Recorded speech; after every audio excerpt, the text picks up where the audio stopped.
these are the spokesperson who are going to give us what was transpiring in their countries through the Love Black People reports. To start off, we are going to have we are going to have Roland Gassam from Cameroon. Roland Gassam, can you hear us?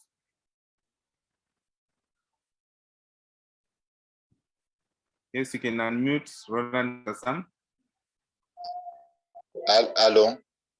Yes, I can hear you clearly. Yeah, so Hello? you can go ahead. Yes, I can hear you. You can go ahead and present your reports.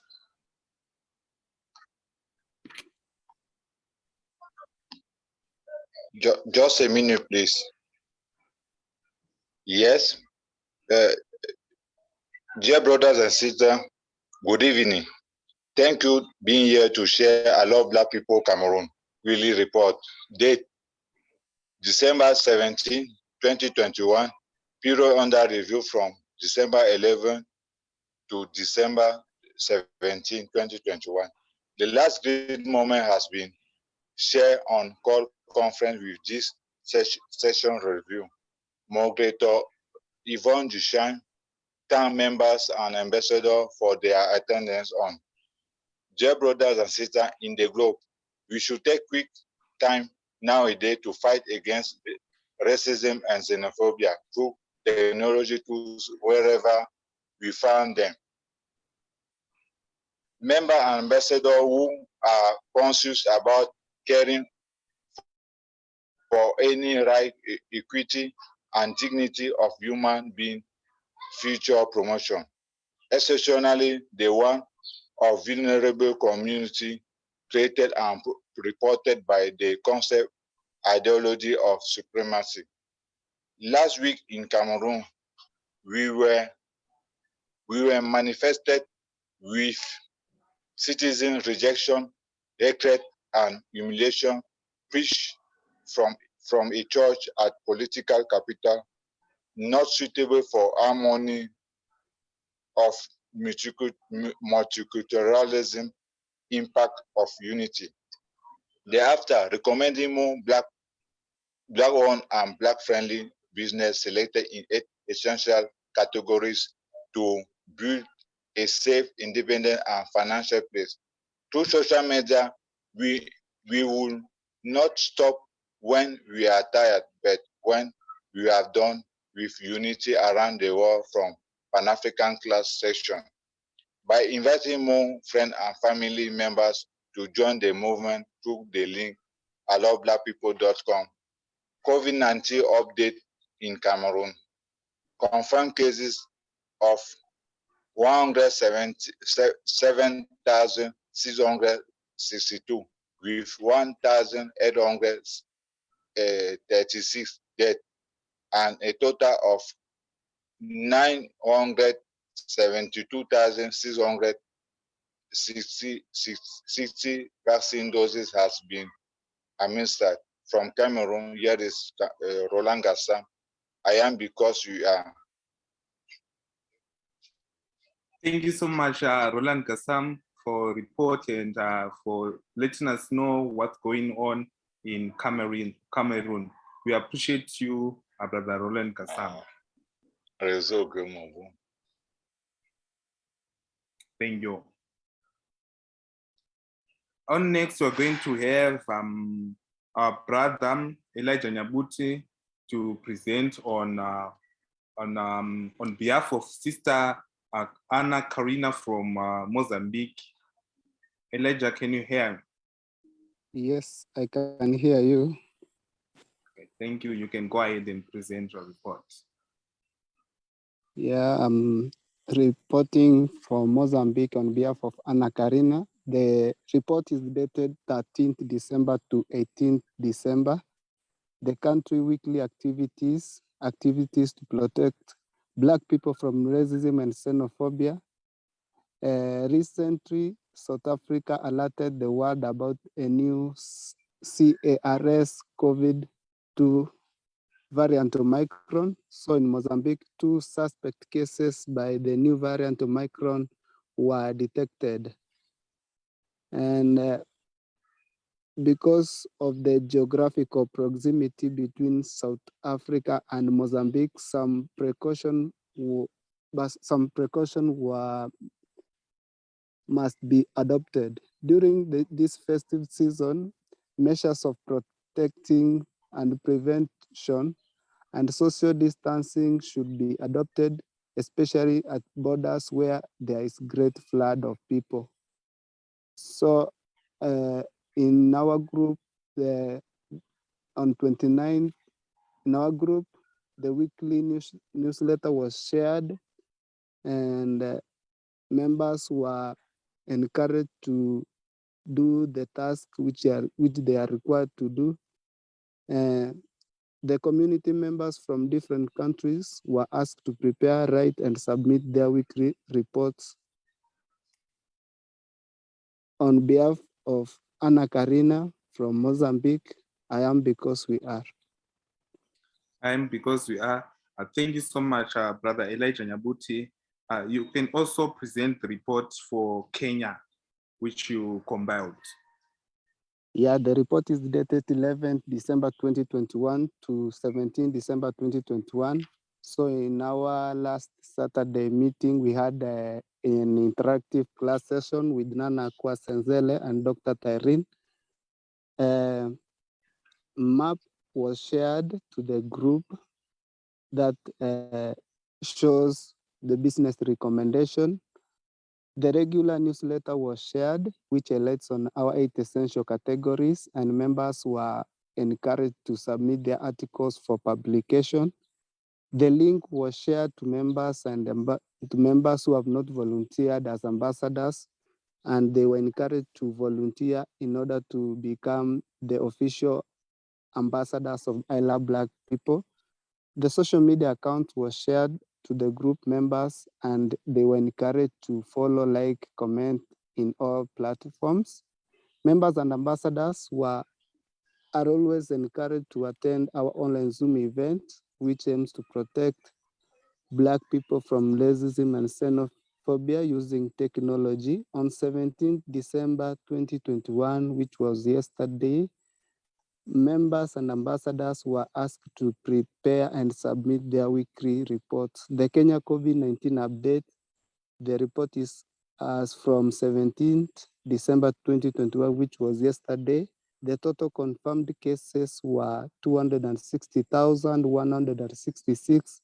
The cumulative fatalities were 5,353.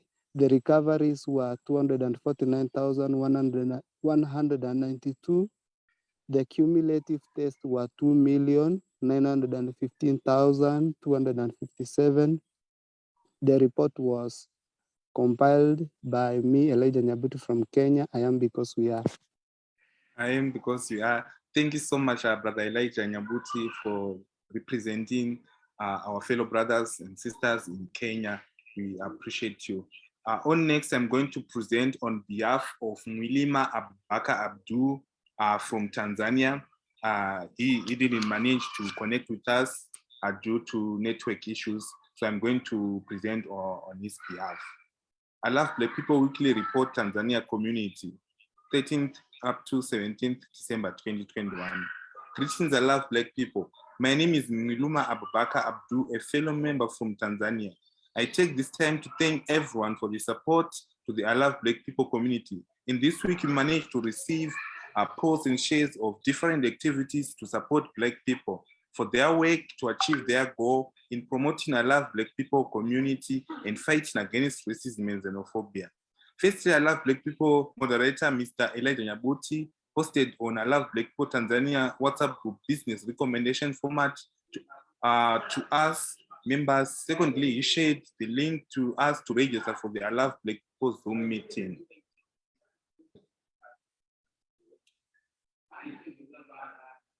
Apart from that, he shared I Love Black People newsletters containing global network to help inform and protect Black people.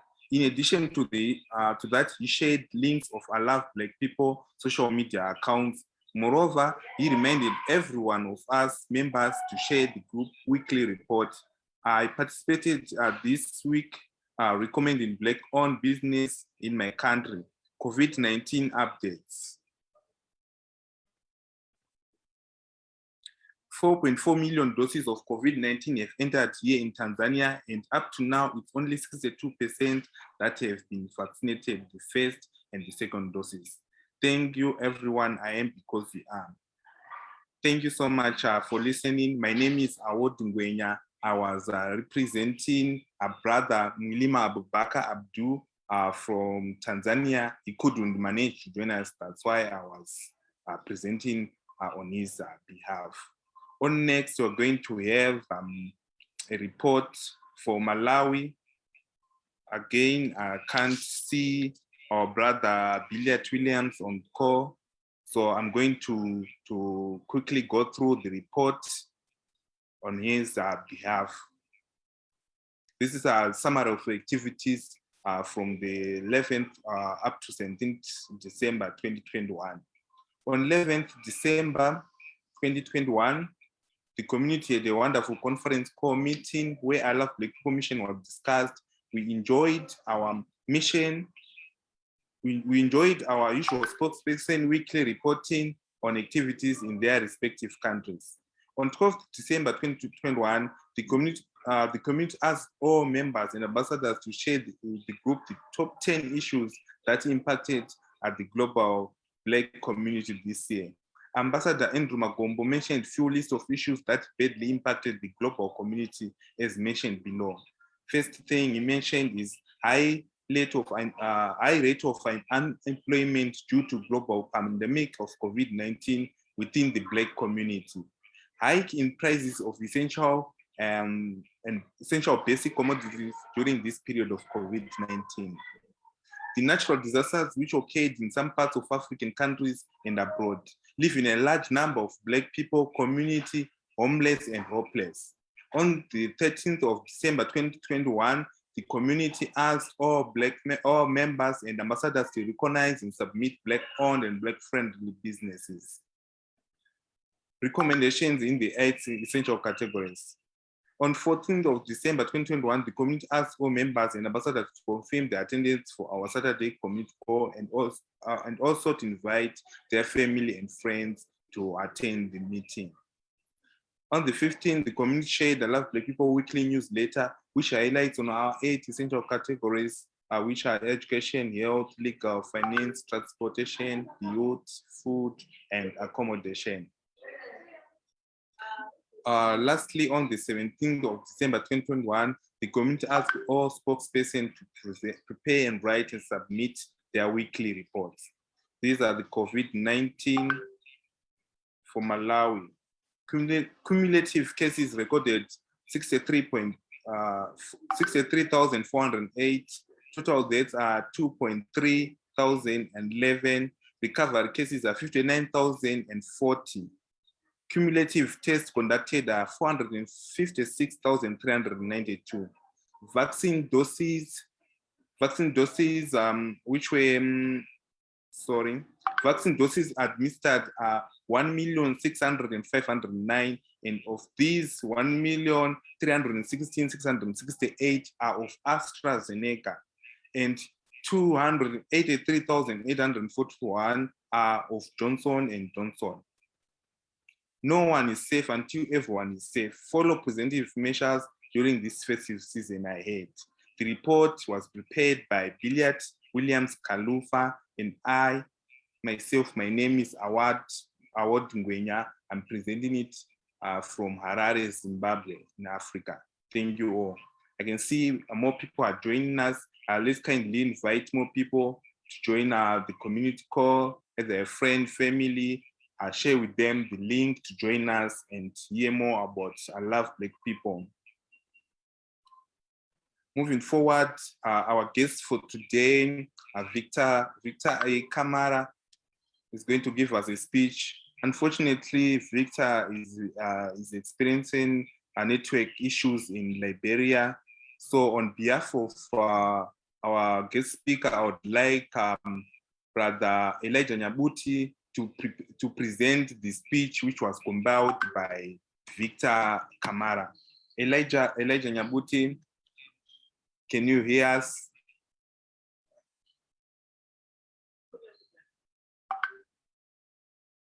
Yes, you can unmute yourself, Elijah Nyabuti.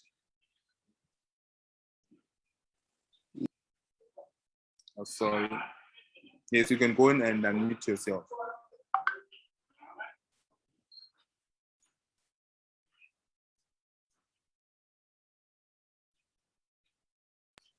Hello. Yes, we can hear you clearly. You can go on and present on behalf of Victor A. Kamara speech. Yeah, thank you so much for giving me this opportunity. Our today's topic is about Black solidarity. The reason why I have chosen to speak on this topic is because I am anti-racist and have volunteered my support on behalf of my Black brothers and sisters through I Love Black People in combat against racism and xenophobia.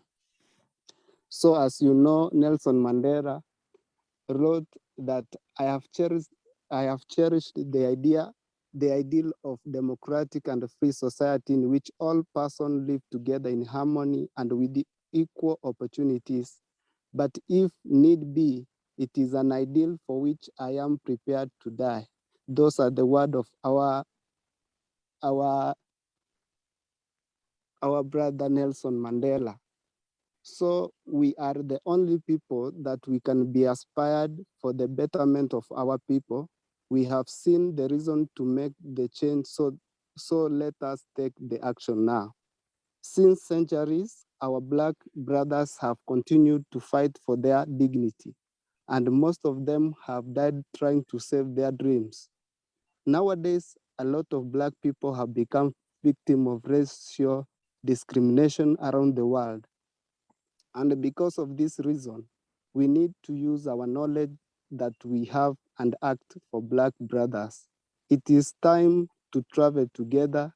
Let us, by our joint action, take advantage of the right medium and discharge the purposes for which all Black men were created. We are not the first people to begin this process in this global process. And this is why we are networking. The process is never going to stop until the devilish act of against the Black race is demolished. We have been hurt with so many sad stories, especially the murder of George Floyd. His death brought sorrow to the Black race. The former president of the United States of America, Mr. Barack Obama, delivered an online speech after the murder of Floyd. He said, and I quote, "I want you all to know that you matter. I want you to know that your lives matter. That's your dream, that your dream matter." Obama had his way dealing with racial challenges, but Obama didn't fight for his dreams. He conquered it, becoming the first Black president of America. During the revolution of racist policies, apartheid and white supremacy in South Africa, a great Black man dedicated his life to fight for equality. The man is Nelson Mandela, who was a hero through his selfless and dedicated act to bring justice for his people and ultimately helped topple South Africa's racist system of apartheid. He later became the first Black head of state and the first elected in a fully democratic election. Nelson Mandela states, "Our deepest fear is not that we are inadequate. Our deepest fear is that we are powerful beyond measures." I am saying this because all of us here today have had some stories. Some of us have told some of those stories. And more importantly, we are all wine of great characters that are part of the Black legacy stories. Racism has displayed the humiliation on our Black brothers and sisters around the world. Literally, Black people are never stopping because the slave didn't give up. I Love Black People is liberating to end racism and xenophobia. We are never giving up because all around the world, Black people are now turning the table. We are a leading voyage that is going to free us from the chain of racism. Each day, I say, I am Black man. I am a Black man. I am a wayfinder. The color of my skin means power. There are special attributes that are attached to my personalities wherever I go. It has never been an easy task fighting for your right and possessing your esteem. Just like Kwame Nkrumah, who imagined a united Africa. He saw Africa drawing its strength from modern science and technology. He was the first Prime Minister of Ghana, and from his vision, we are uniting to see the betterment of Africa unity. Interestingly, we are all gathered here today to push the agenda of the Black cycle. Together, we are at contributing to the legacy of the Black people. Each one of us was born with some aspirants. It is our obligation to act and to speak for our sisters and brothers out there. The fact that this is happening to them, it is also happening to us. It is time to take action. We need to do it now. Over centuries, we have seen a lot of great men and women that have strived for victimized Black people can do better than this, because it's not about you, it's not about me, it's about us and the generation coming after us. If Martin Luther King can lead it, we can lead it. If Malcolm X did it, we can do it even better. Finally, I want to thank Mr. Mapondera and Mr. St. Clair Skinner for their partnership to find I Love Black People movement, which we are using here to eliminate racism and xenophobia. All men were created equal. To my Black family, I want to say I appreciate you all for your listening role, and many thanks to I Love Black People for giving me this opportunity to speak today. I am because we are.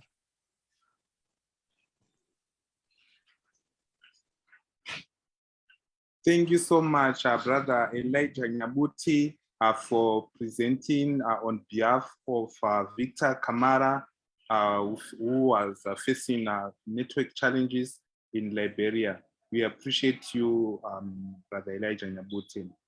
At the meantime, we are encouraged. We have a low number of participants. We have 23 people on call. So please, can you kindly post on all your social media platforms for people to join us whilst Nana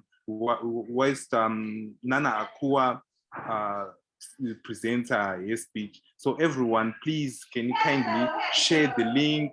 Can you check the link on the chat section? We can see the link for our Zoom meeting and share it in all your platforms. Invite your friends and family to join us. We can do it. We have a good holistic message we need you to receive from Nana Akua for this festive season. So please, let's all kindly invite our friends and family to join us through. You can see the link in the chat section. I have shared the link. You can check that link and share with anyone.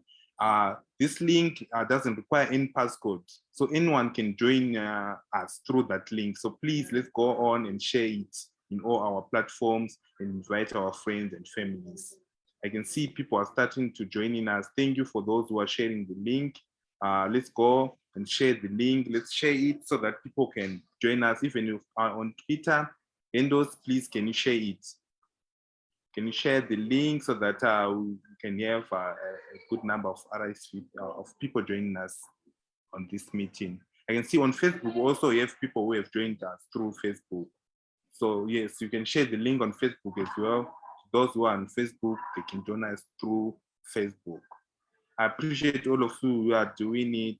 We need to create this global community of Black people and be able to protect Black people from racism and xenophobia globally.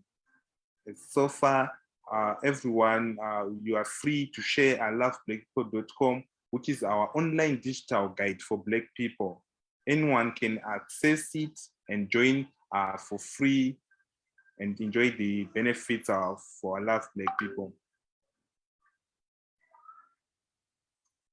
So those who wanted to join our Pan-African classes, I'm going to share the link in this in the chat section for those who are going to be enrolled in the Pan-African class. So kindly join that WhatsApp link so that you can be enrolled in the Pan-African class. The benefits to become a member in the Pan-African class is that you can get a free certificate of I Love Black People, a healthcare certificate from Nana Akua and the Pan-African Organizing class. So actually there are 2 certificates which you get after joining the Pan-African class. So if you join the WhatsApp group, which I'm going to share with you, you'll be automatically added to that Pan-African Organizing class. I thank you all. I can see now we do have Nana Akua on com today. I think she's going to start earlier. Nana Akua, can you hear me? Yes, good day. I can hear you. How are you? I'm fine, thank you. How is your weekend so far in the festive season? I hope everyone is safe that side. Yes, thank you. Everyone is fine. I'm not my greatest today, but we're gonna push through. All right, thank you. Thank you so much. Thank you so much for joining us. All right, so welcome everyone. I am not feeling great today, but we're going to push forward. And so today is the 3rd week in this series of Pan-African Healthcare. And so today we are talking about stress management. And so we are going to, I actually was sitting here, I usually log on first and I didn't realize I hadn't logged on, but I was trying to send myself some handouts that I wanted to share on the screen. And Yvonne started calling me. I'm like, okay. But I was in front of the computer. And so, yeah, still what I want to do, because I'm trying to share some additional handouts that are different from, and I have them sitting here in my box and I haven't emailed them to myself, because I want to just teach from a couple of different things today. If you are in the WhatsApp group, you know that usually, and some of those copies have not been the greatest scanned in copies. So I was sending them differently and all together, and throughout the week sending some other items that I think just sort of demonstrate the information a little better. So I wanted to share that today as well. So bear with me in terms of being able to save that to my laptop so that I can share that today. So how I usually like to really start this class is I like everyone to sort of give me sort of your definition of what you feel it is to experience stress, or what do you think stress is, different things in your life that act as a stressor or something that causes stress. And even if you have experience with handling it, what you would say are some of the methods or techniques that you yourself have already utilized to effectively handle stress. I would love your feedback with that as I'm pulling up these handouts to share. And I know we always get off to a slow start when I ask people to sort of give their input. So I hope that you are preparing yourself to type in something for me with that.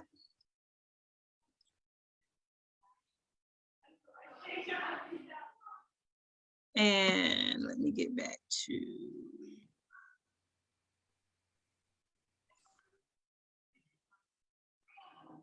and I'm assuming that,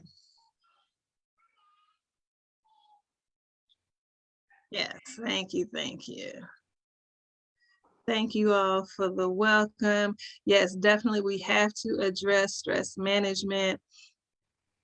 Good afternoon. Yes, participate in some kind of way. Even if you send me a greeting, I appreciate it. So let me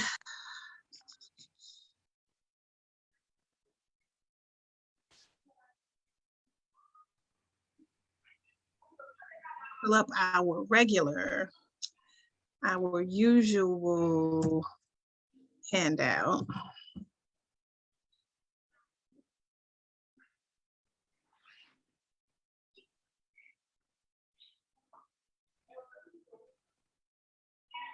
And if I can share the screen.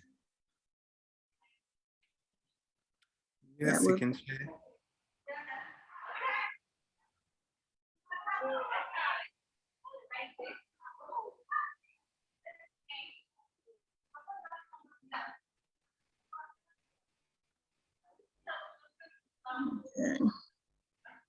Okay, so are you able to see what I have been shared about stress? Yes, we can see it. Awesome. And so I know a couple of people gave response.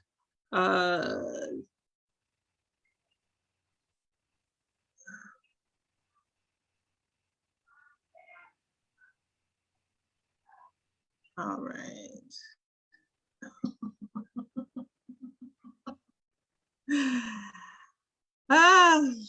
You people are funny. Somebody says up. What's up? All right. I'm gonna go with that. I'm gonna go with that if that's all you got today. But we're gonna get a little better. We're gonna get a little better. So stress is basically the state of physical or mental tension or something inducing it.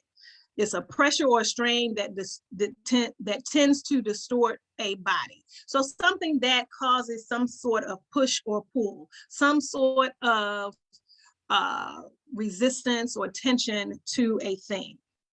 Now, if we're talking about our human cells, this could give a mental effect or a physiological impact. So we know that stress can affect us physically, where it can cause pain or aches or, physical, effects. We know that it can cause mental and emotional effects as well. So let's go through the list of common symptoms of stress.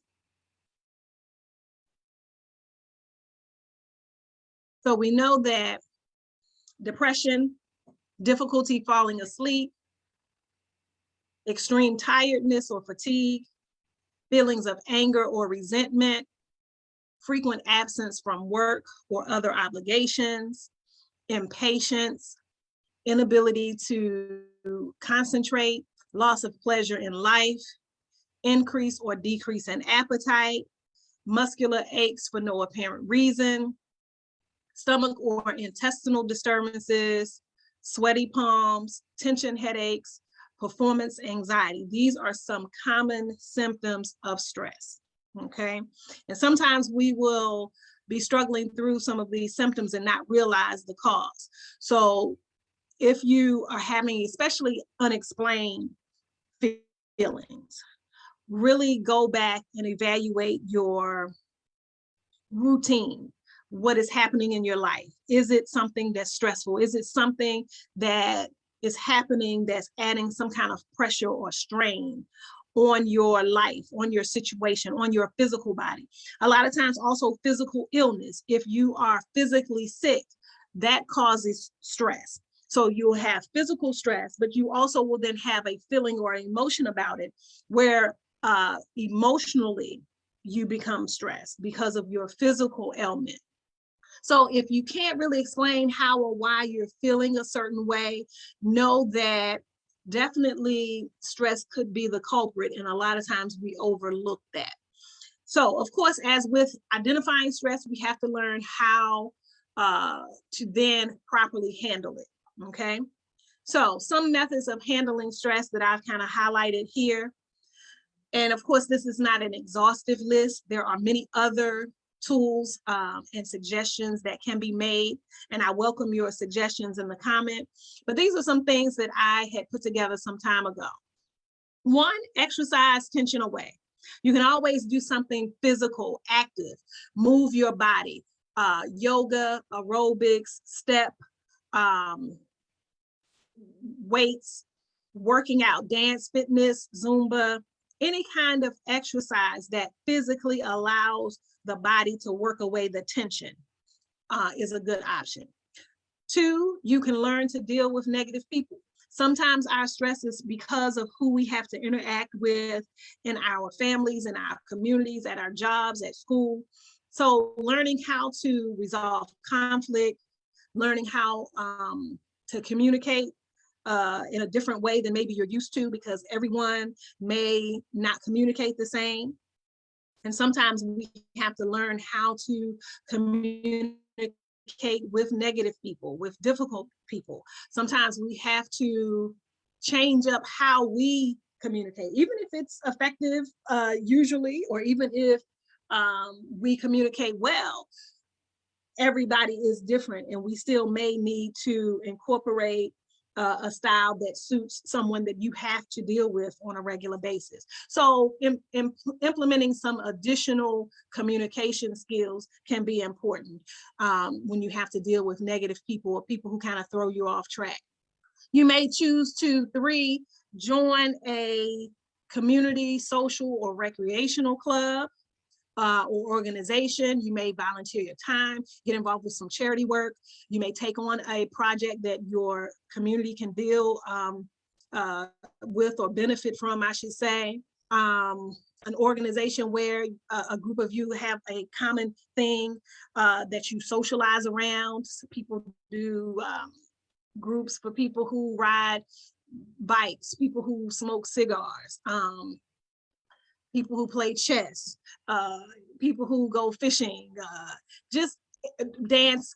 There's dance groups or clubs where people get together and they do hand dancing or hip hop dance or whatever. But you may consider joining some type of community, social, or recreational club. 4, you may express yourself. Find a way to express yourself. Talk to someone, write your feelings down, record it in a video. If you like to talk, you can maybe record yourself. A lot of our phones these days come equipped with audio and video recording.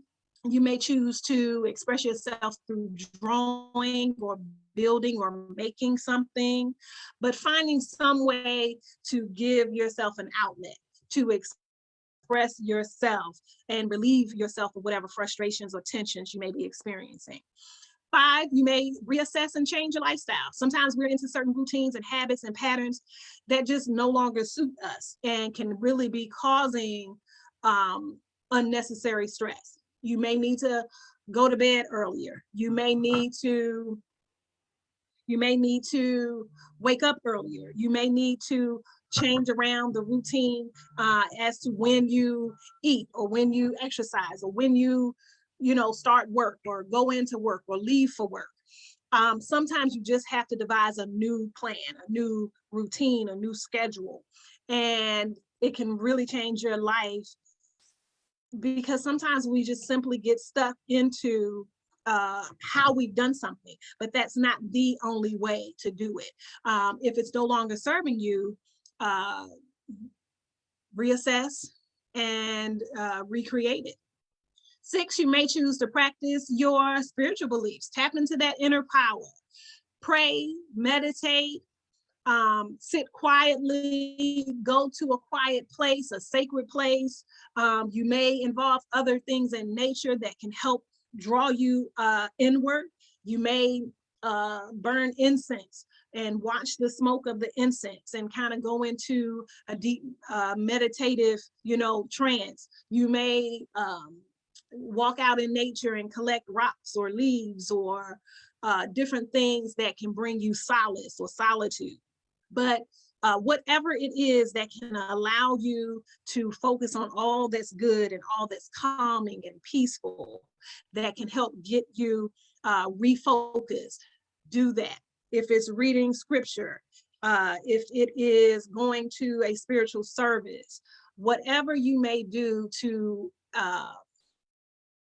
vibrate higher, these things can help you handle stress.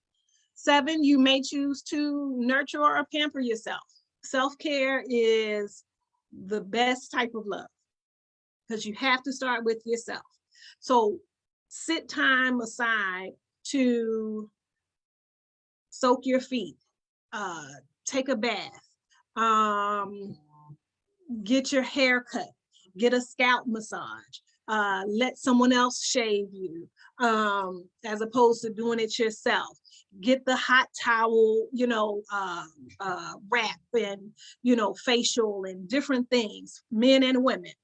All of these kind of self-care, pampering types of rituals can be really healing and can really help relieve stress. Getting a facial, getting a manicure, a pedicure, letting someone else do some of these things that maybe we just do as part of our chore when we are able. And a lot of times we really used to do this years ago because it's not all about whether you have the money or the means to do it. Some of these things we can barter for. So if you know someone who does massage, or if you know someone who cuts hair or braids hair or does facials or has a spa or some type of salon, or they teach yoga or they do Tai Chi or, any meditation, they lead a meditation group. People who do things, sometimes we forget if it's not something we do on a regular basis, but utilize those people in your circle, people that are already known to you, people that are offering something and probably struggling to really make a living at it. And then if you by chance have a skill set or a craft that you do, consider entering into a barter agreement or a bartering arrangement with that person. So if they do massage and you do hair, so that you can both get service and implement some self-care and pampering, may not even have to be money exchanged. You can exchange service for service. So consider those things, because sometimes I think we just look away from these types of things, assuming that we have to have a lot of money before we can implement some of these self-care rituals. Bartering is a ritual that we surely should get back into. Okay, so these are just, also next there are some relaxation exercises. I really never so much go over these, but a lot are just a matter of tightening up a certain part of your body and then relaxing it so that you can relieve the stress in the body. And we some weeks ago had practiced some breathing exercises. And so I'd like to incorporate maybe just a couple of sets of those just to demonstrate, and how to employ some physical activity into it to further create relaxation in the body. So if you were here a couple of weeks ago and we did a couple of breathing exercises, you know that one of the conscious breathing exercises that we did was fire breaths. And so we did one where we inhale in the nose and exhale out the nose. And I simply demonstrated the method itself. Considering some of these relaxation exercises listed here, I want to make sure that we also incorporate something else physical with the breath work. So if we are inhaling, I want us to also lift our shoulders really tight. And then we're holding it. And then as we exhale, we are dropping slowly the shoulders, right? So it's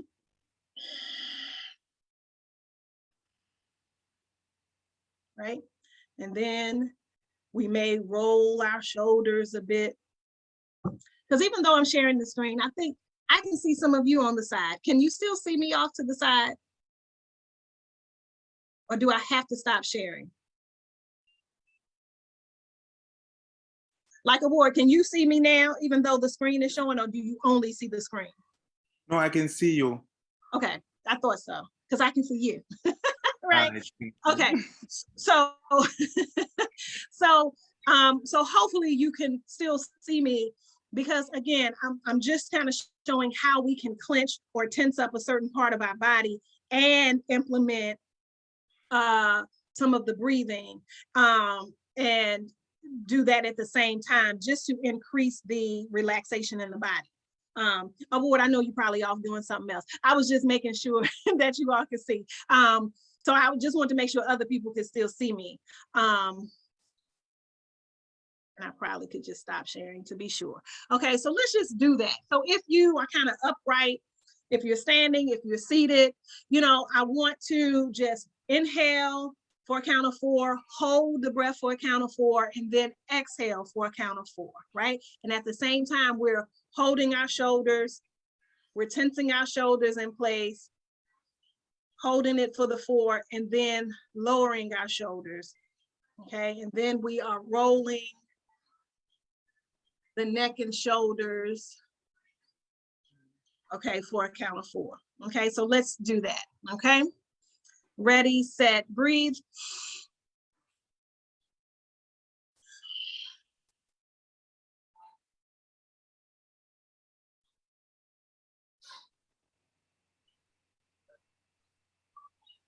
Okay, all right.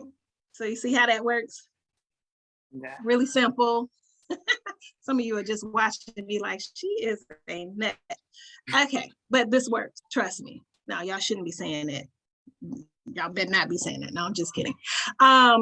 But these are some physical relaxation exercises that you can do. And it could be any part of the body.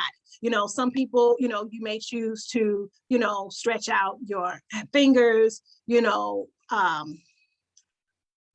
circle your wrist. You can do the same with your ankles. Some people may choose to stretch their back by bending forward and rolling the body around. So all of these are things that we can do to help the body to relax, okay? So let me share, and hopefully this will do just that. I want to share, since we were talking about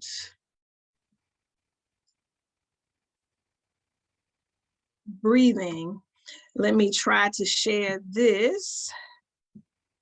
Oh no, it didn't come up. Okay, wait. Stop, share.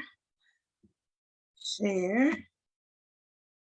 Hopefully you see that. Do you see, it's a figure and it says benefits of deep breathing exercises? Yes, you can see that. Okay, great.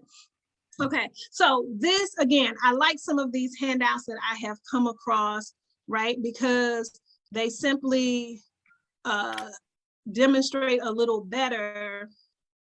I want to make this bigger.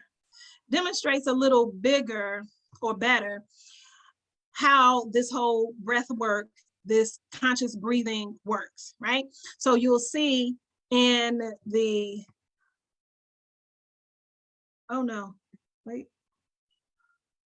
Okay, so you'll see when you inhale through the nose, your chest expands, the diaphragm contracts, the belly expands. When you exhale through the nose, the chest relaxes, the diaphragm relaxes, your belly contracts, right? And just in that physical movement, there are different benefits to these deep breathing exercises.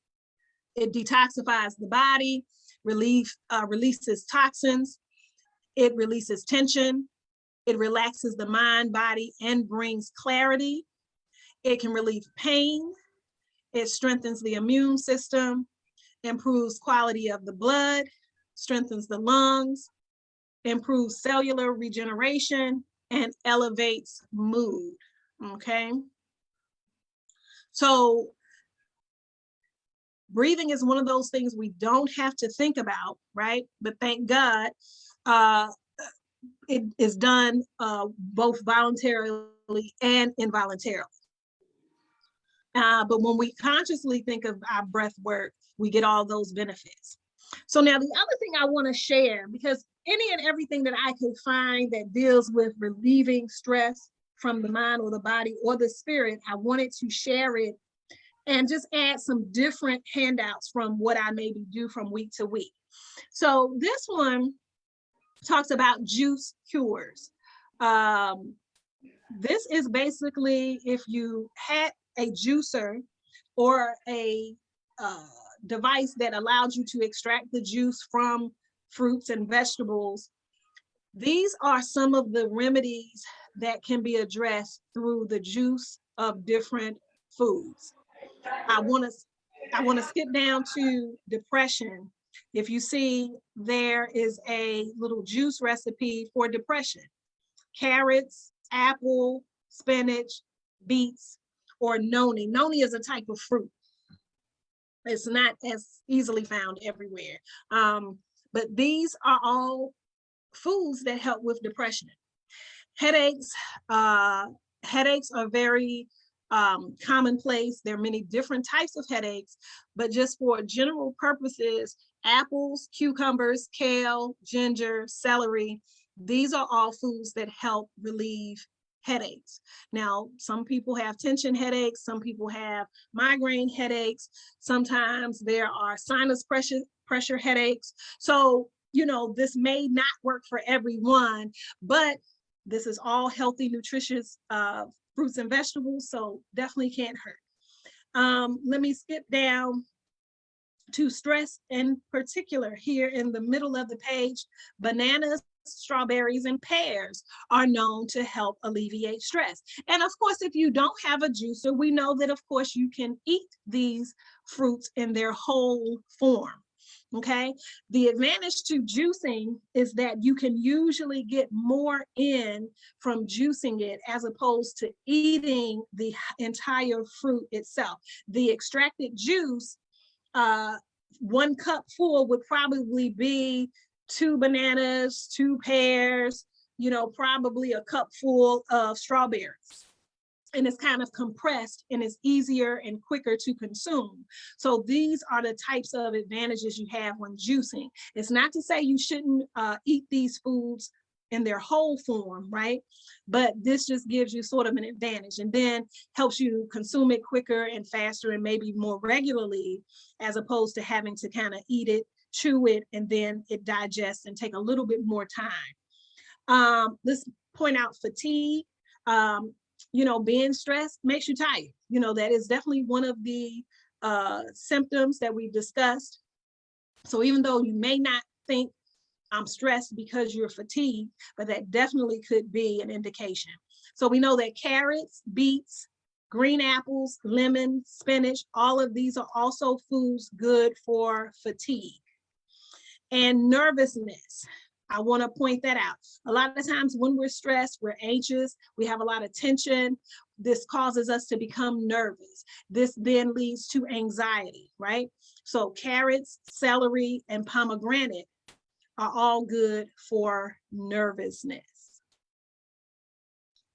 And so, yes, this is just another little handout. came from the same source. I really pulled these things off of Facebook when people post things, and I just kind of pull them and save them in a folder. So apparently a Facebook group called My Eye Lifestyle just kind of gave us a demonstration of these. So again, fatigue, carrots, beets, green apples, lemons, and spinach. Oh, and that's me. We're not going to go there. This is what you get for just sharing stuff. Okay. But she cute or whatever. Okay, so hopefully you are back to seeing my original handout. Is that right? Yes. Okay, thank you.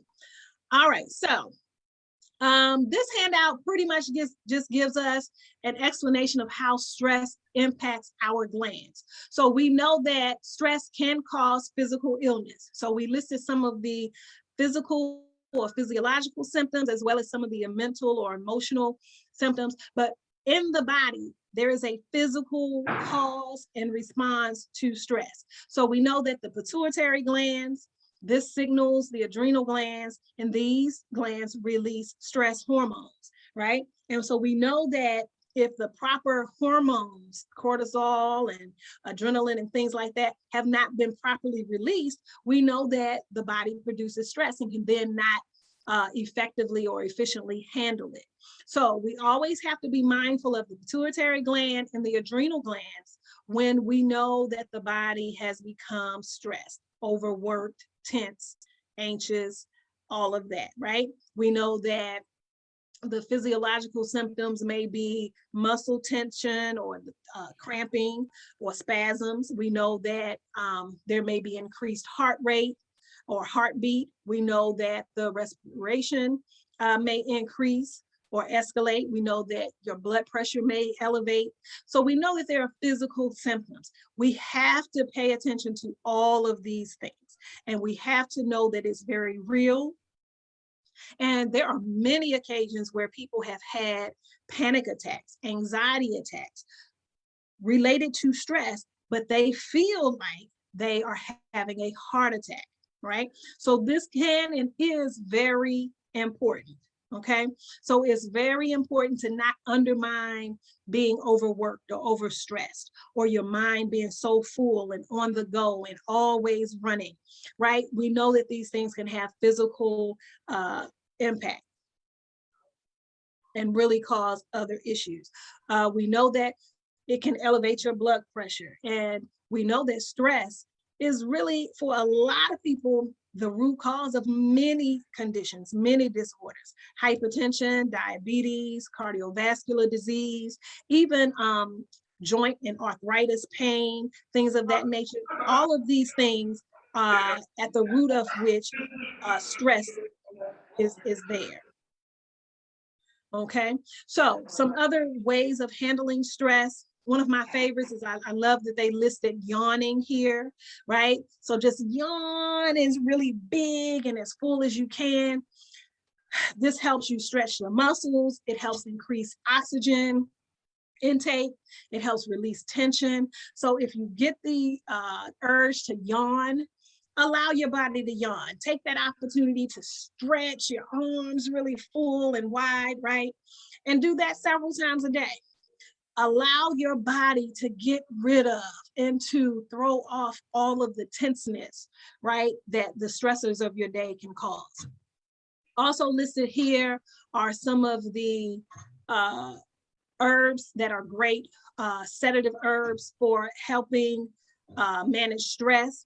We're going to go over those a little later. I think usually I try addressing it here, but I do have a whole section of calming herbs that we'll talk about later. So I'm going to skip through this handout. Next, I want to, again, not underplaying or undermining the physical nature of stress. So massage techniques can be really helpful for managing stress. This handout gives some exercises that you can do yourself, or you can ask a friend or loved one to implement some of these neck, lower back, and feet massage techniques. And again, you can do them yourself. I've shared before that one of my nightly routines is after I shower and after I'm moisturizing my body, my skin, I set aside a time to sit on the side of my bed and I put whatever kind of oil, you know, I'm an herbalist, so I make herbal products. So whatever one I may have left over that I'm using for myself, right? I will put whatever cocoa butter, shea butter, what have you, and then I'll add a couple of drops of peppermint oil or rosemary oil or some kind of citrus oil, essential oils, and I'll rub it in and I will massage my feet one by one, and I will hit these reflex points that are listed here, okay? And it's sort of a self-care, self-reflexology nightly ritual that I have. And I think this is maybe a little too big for you to see the whole feet, right? So hopefully you can see this, right? There are different areas, reflex zones that are on the feet and specific reflex points that correspond to every part of the body. So in your self-massage, your self-reflexology on your feet every night, you can effectively change and alter the state, your well-being of your entire body, okay? Focus on the tops of the toes if you have head or sinus problems, you know, the arch of your foot for back or spine issues. You can focus on the heel or the bottom part of your feet if you have lower back pain or sciatic nerve pain. Slightly above that is the area for your colon, your kidneys, your bladder. So that area that's there, but just study this and really just start really rubbing your feet and really allowing it to have a positive impact and energy release throughout your entire body. Soaking of the feet are also a good option, something you can also incorporate. I know that some of us live in places where we don't typically sit down in a tub and soak our body, but certainly you can use a dish pan or a basin or something big enough to put your feet in and do a foot bath or a foot soak. You can add Epsom salts or different sea salt blends or Dead Sea salts. These really help draw aches and pains out of the feet. You can add essential oils. You can add a strong pot of ginger tea that maybe you boiled on the fire and pour that into, let it cool of course, but pour that into the foot bath. And ginger we know is an anti-inflammatory. We know that it helps relieve aches and pains. We know that it lowers temperature. So if you have a fever, but use some of these techniques to truly, truly treat yourself and pamper yourself, and really an easy way to affect your entire body. Okay. So I also always go through this list. I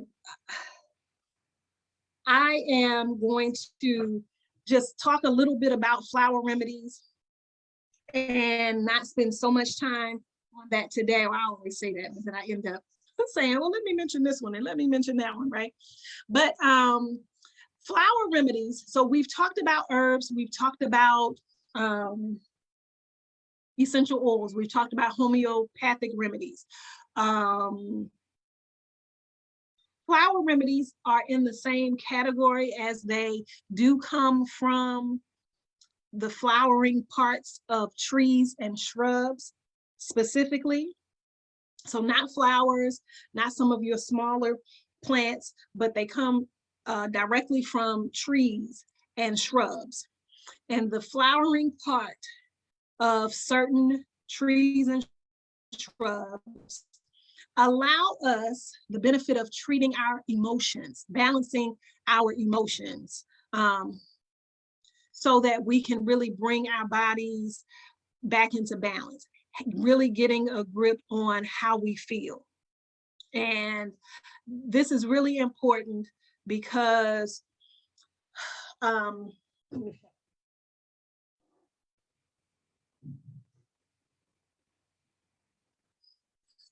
This is really important because we often really overlook how we feel, what our emotional state is. So stress is usually something we can easily kind of talk about because everybody gets stressed. It's not necessarily a negative connotation added to just stress. Stress is normal. There's all types of stress, and some people will be quick to admit to, say, a physical stress, like, oh, my body's aching, I've worked a lot and I'm tired, and they're okay with admitting that.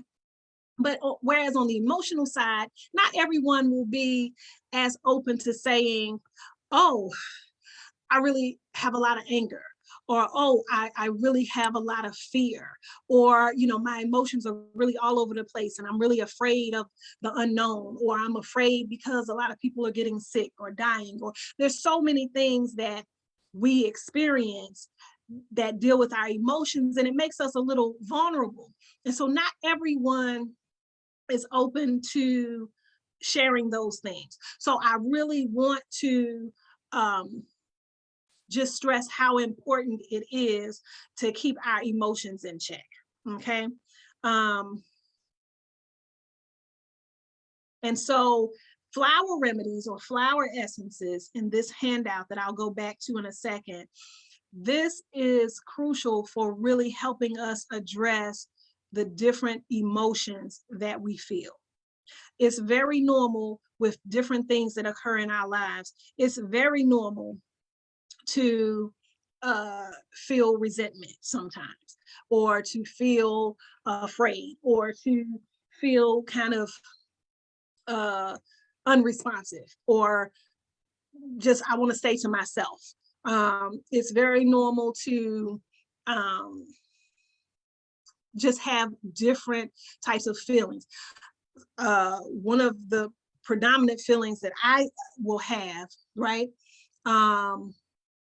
is being overwhelmed. Like when there's a lot going on, you have work, you have children, you have family, you have bills to pay, you have school, you have your own thoughts, whatever your own feelings or issues you may have.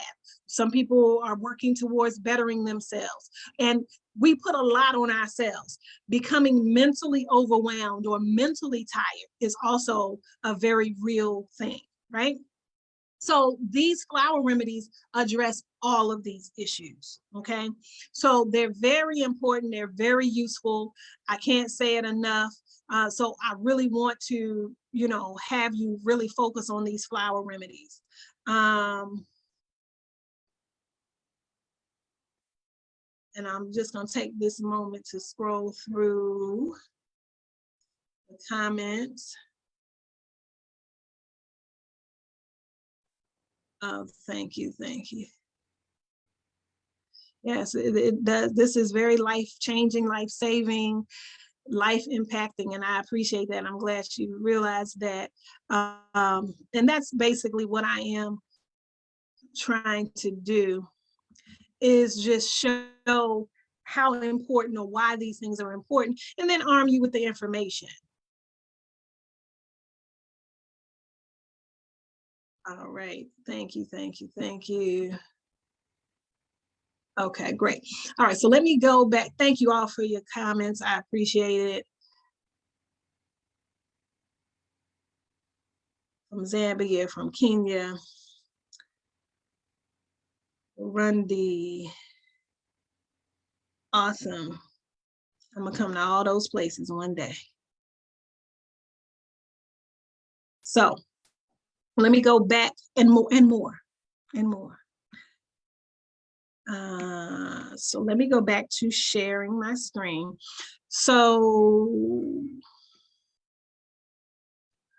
then let me just highlight a couple of these, right? So the way that this handout is written, and as always, if for some reason you are not in the WhatsApp group and say you're new to this call, welcome. I thank you for joining us. What I want to point out is every week I always leave my email. So if you do not have these handouts that you are seeing me share, you can always email me and I will forward it to you, okay? So for now, you can certainly just sit back and listen or follow along.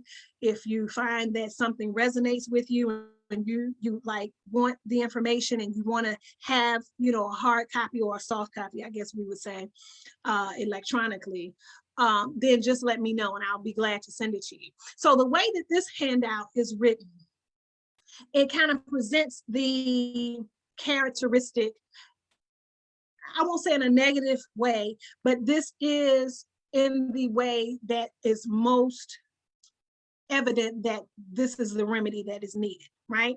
So even if you recognize yourself in any of these, know that we all experience these feelings. They're real, they're okay, and this is giving you a means in which to address it, to solve the issue. So it's nothing to look down upon or be like, oh my gosh, that's me, but that I would never admit that because that's not a good characteristic. The good thing is God creates all of these remedies to get us back into balance, right? Okay, so let me just go to a couple of these, right? So let's deal with agrimony. Agrimony is a plant, it's a tree, right? And the essence from this is good for people suffering inner torture, people who hide behind a facade of cheerfulness, like they're always pretending to be happy, that everything is okay. They wear the mask, you know, so they act as if they're fine, there's no worry, no problem, but really inside they are tormented. Agrimony is the remedy for this person. This person is also susceptible to alcoholism. So this might be the person that would sit at home and kind of drown themselves in a bottle, so to speak, right? Another one is asthma. This is for people who basically dread without even knowing why, right? They have unexplainable anxiety. They just are anxious and nervous and tense for no apparent or no known reason, okay? For no known reason. Aspen is the remedy for this person, okay? So again, and the recurring message in all of these is that you do not have to suffer. That is my message. Whichever remedy we highlight or that you scroll through, the point is you do not have to suffer. If you are experiencing any of these emotions, any of these feelings, you do not have to suffer.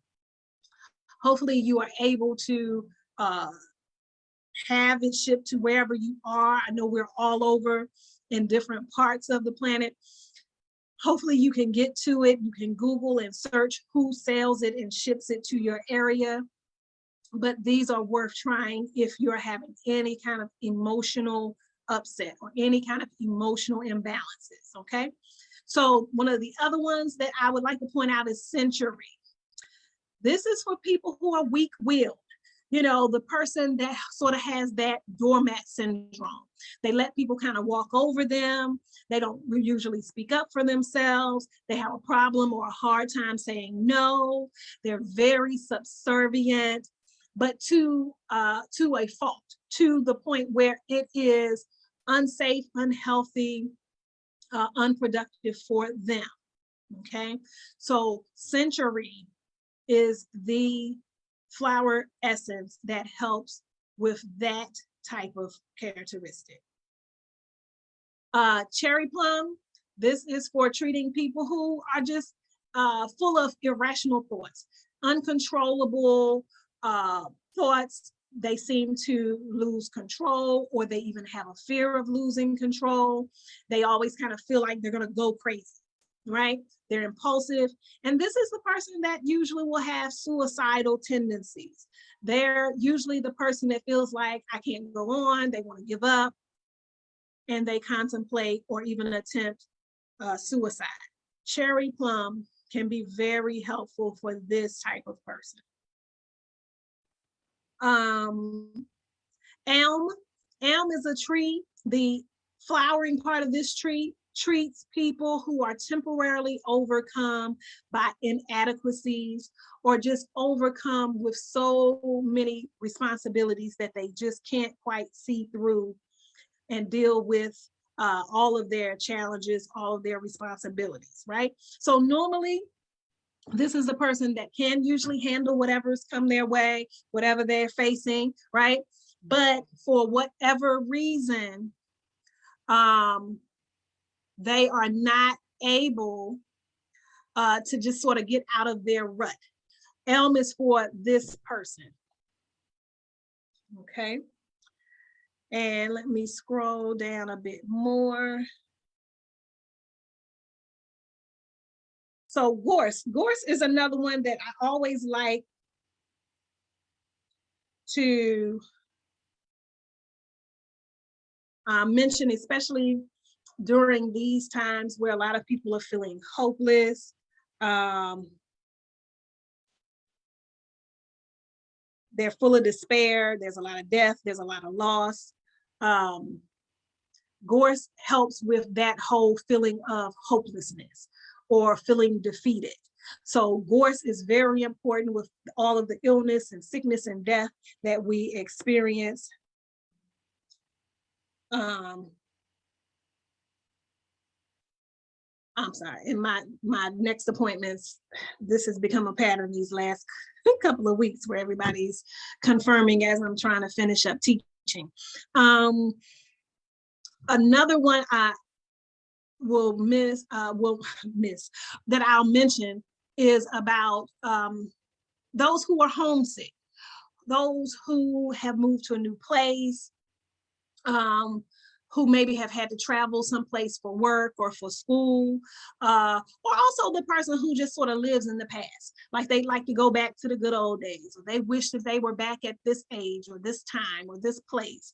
Honeysuckle is the remedy that is for that type of person. And as a country girl, I used to eat all the little nectar from the honeysuckle tree, more like a bush, I guess I would say.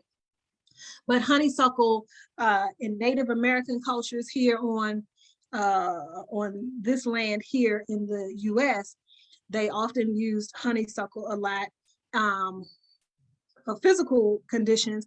And of course, here we see the example of how it's used for emotional balance as well.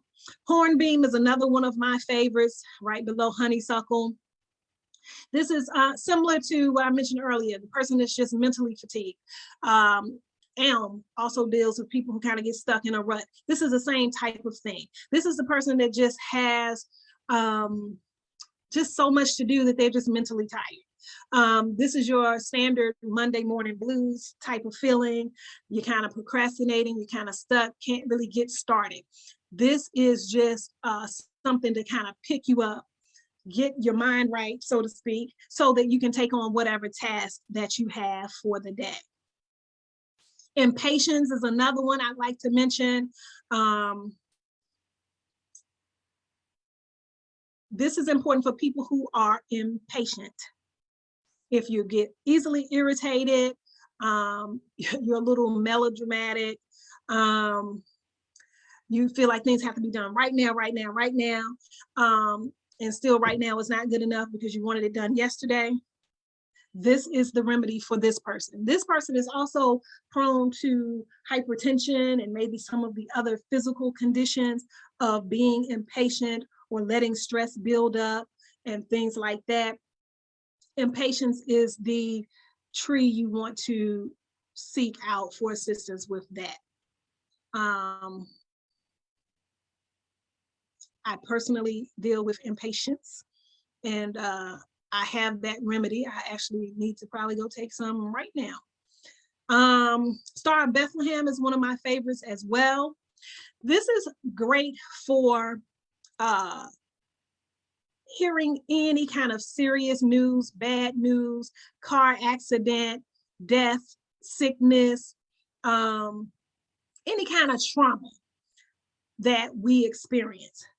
Star of Bethlehem is the plant, the tree, that is good for addressing that issue. If you have a childhood trauma, if you have something that's 30 days old or 30 years old, Star of Bethlehem is excellent for.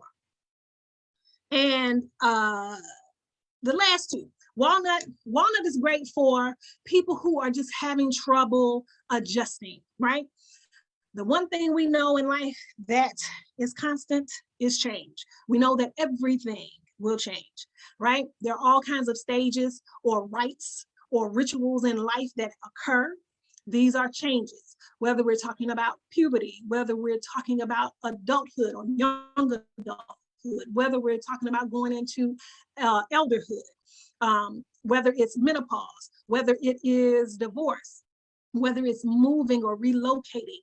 There are all these changes that can really take a toll on a person's emotional health, right? Because you're going into unknown territory, unknown places, unknown situations, unknown experiences, and adjusting and adapting to those changes can be difficult.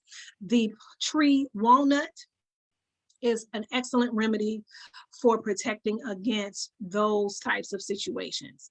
And the last one I'd like to mention, because I will honestly say I've experienced this as well, as a lot of us have.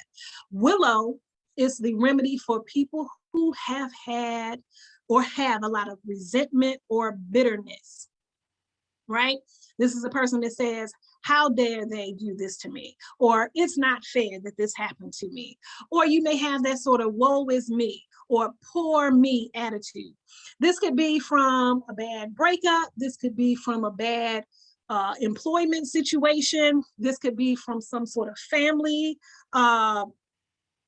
problem or disagreement, but where you have harbored and held on to resentment and bitterness, this will only continue to cut you a million times or stab you a million times, right? So to allow you to release this resentment, this bitterness, willow is excellent for that. Trust me, I have tried it. Took about 2 weeks. But hey, can you imagine if you've been resenting someone or had bitterness towards someone for years, and all you have to do is take this remedy for a week or 2 or 3 and free yourself of that? Well worth the $10 a bottle. And these remedies are really that inexpensive. They're very affordable. Compared to some medications and some other remedies and things like that. The flower essences are very moderately priced. I think the issue for some will just be if you're able to access it, and hopefully you are able to access it. So the last section is, I mentioned earlier, there are some remedies, some herbal sedative herbs, some herbal nervine herbs, herbs that are strictly responsible for handling stress in the body, relieving anxiety in the body, taking the edge off, de-stressing your mind and your body, and balancing your emotions. These are herbal teas that help calm stress and relieve anxiety. Okay. I think the interesting thing about this handout is I like the herbs in particular that do a variety of things. So we know that all of these are nervine herbs, and they're all sedative. So that means they sedate, right, the body. They calm the nervous system. So we know that they're going to help you sleep, that they're going to help you relieve your tension headaches, that they're going to help you calm down from a really stressful, high-strung day, right? There are also some here, however, that because herbs are so wonderful and God is so great, there are herbs that will do a number of things. So I wanted to add this handout because if by chance you are experiencing other issues or other issues that really at the root of them are stress, but because of ongoing or chronic stress, you now have developed, say, digestive issues, or you've now developed some of the illnesses I mentioned earlier, like the hypertension or chronic headaches and migraines and that thing. There are herbs that are listed here that will address the underlying issue as well as the presenting issue, because sometimes they look different and will appear unrelated, but they are all very related. So one of the first ones that I'll mention is lemon balm. Lemon balm is it's a sort of a mild taste. It's a little bitter, but not a very strong herb.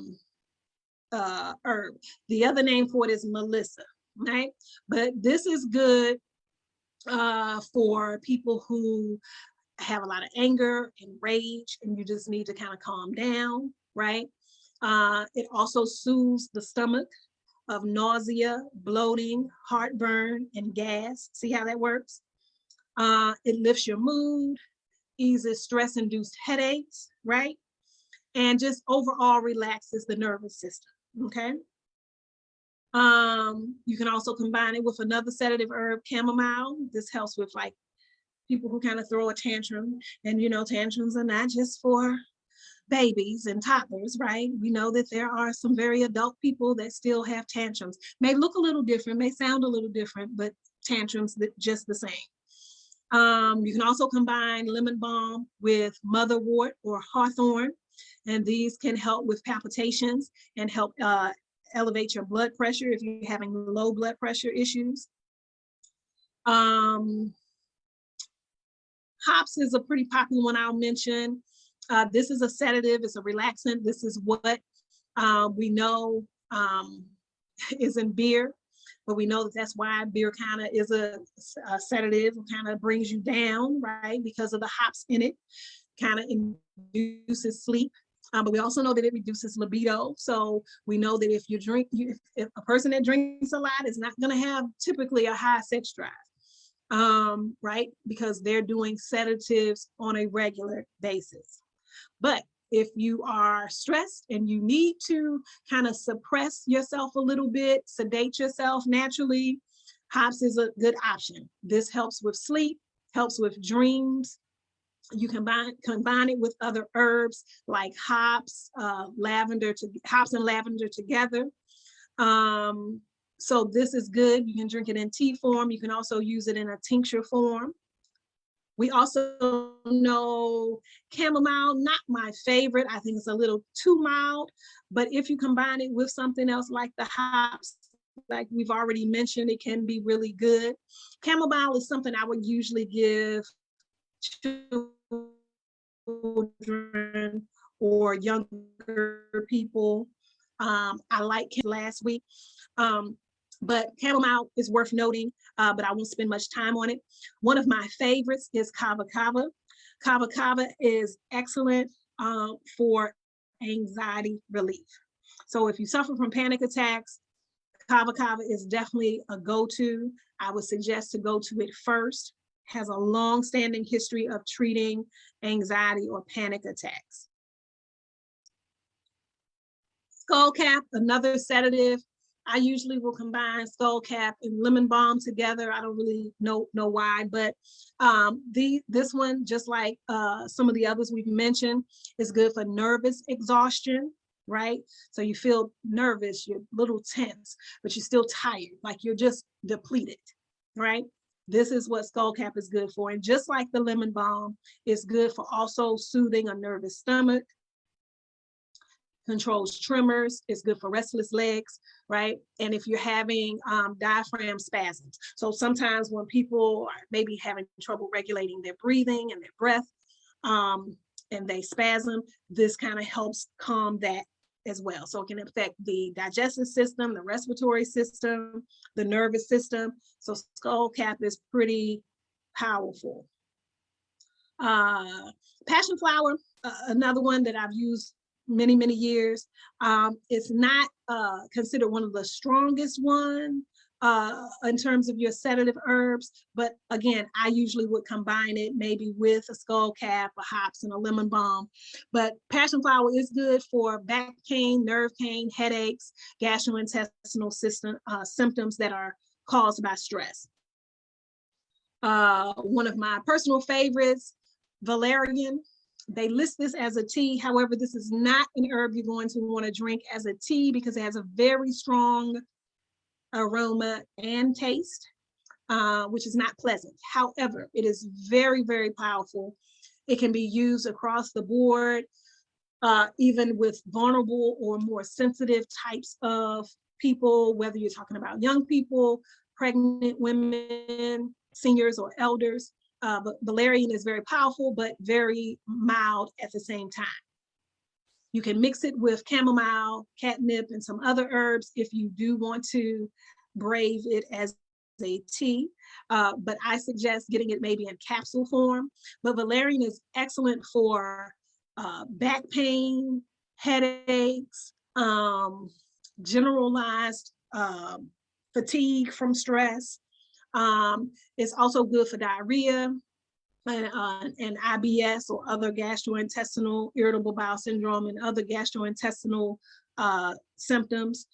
So valerian is definitely one of my favorites. Motherwort is a good sedative, but it's also excellent for female conditions like PMS and menstrual cramps and things of that nature. Irritability that comes from, say, PMS and things of that nature. Also reduces hypertension and heart palpitations. So motherwort is excellent. Linden flowers, dragon. So yeah, so in the bottom here are some foods. These are not really herbs per se, but these are some foods or fruits that are also known to help act as a sedative. And lastly, I always include this personal care plan. And this is just simply something I came up with that's just a good idea if you're able to print it out and have handy for times where you are not well. And it sort of helps you ahead of time, right? It helps you prepare ahead of time for an impending condition. So if you have a chronic condition that you know 3 times a year you have an asthma attack, or when different times of the year you overindulge and your blood sugar gets high, or whatever situation, or if it's cold and flu season and you know that you're prone to colds because you have little germy children around that bring you back the germs.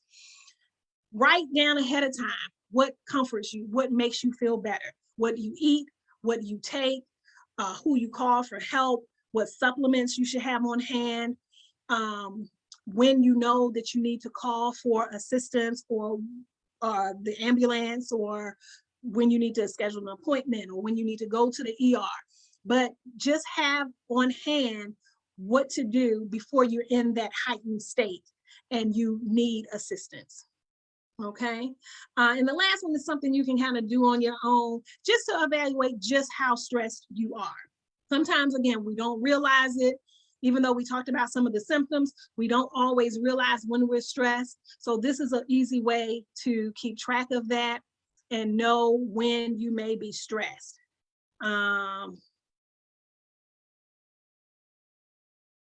Okay, sure. So if you email me, so I'm trying to see if there are any last questions. Okay, great. Yep, I will add the email. So nanaakua1@gmail.com is the email. If you want the handouts, feel free to let me know and I will send them to you.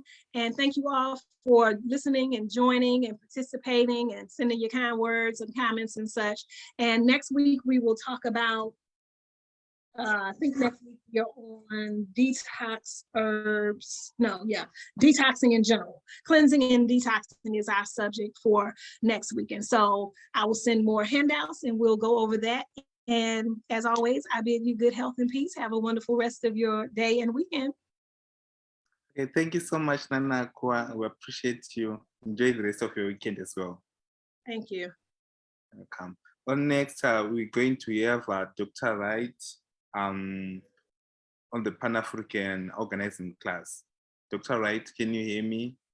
Yes, I can hear you. All right, welcome. How's you? Hello, how are you?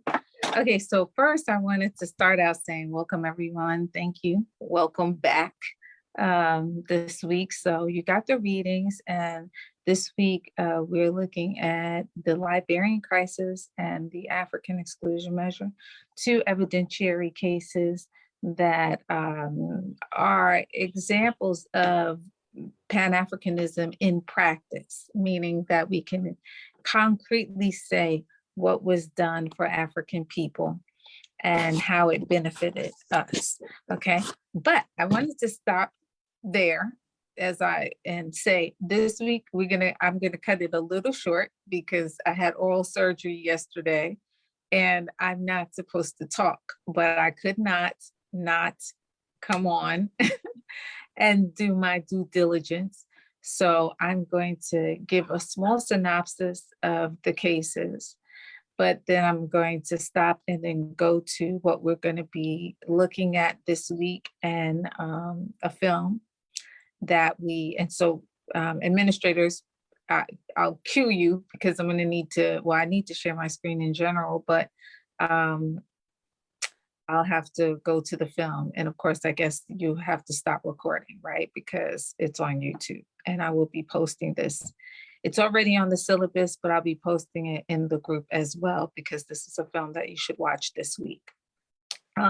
So I'm feeling okay right now, but I had major surgery yesterday, so I'm not really supposed to even be talking, but I'm here. So that being said, we're going to go right to the reading. I'm going to share my screen. We're going to go right to the Librarian Crisis.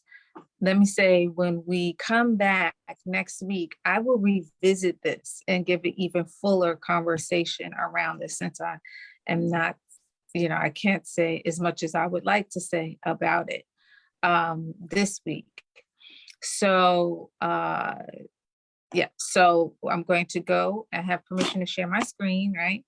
I'm going to go to the Librarian Crisis, the case that you got in the course this week, and we can discuss it. So I'm going to take this up and I'm going to share my screen.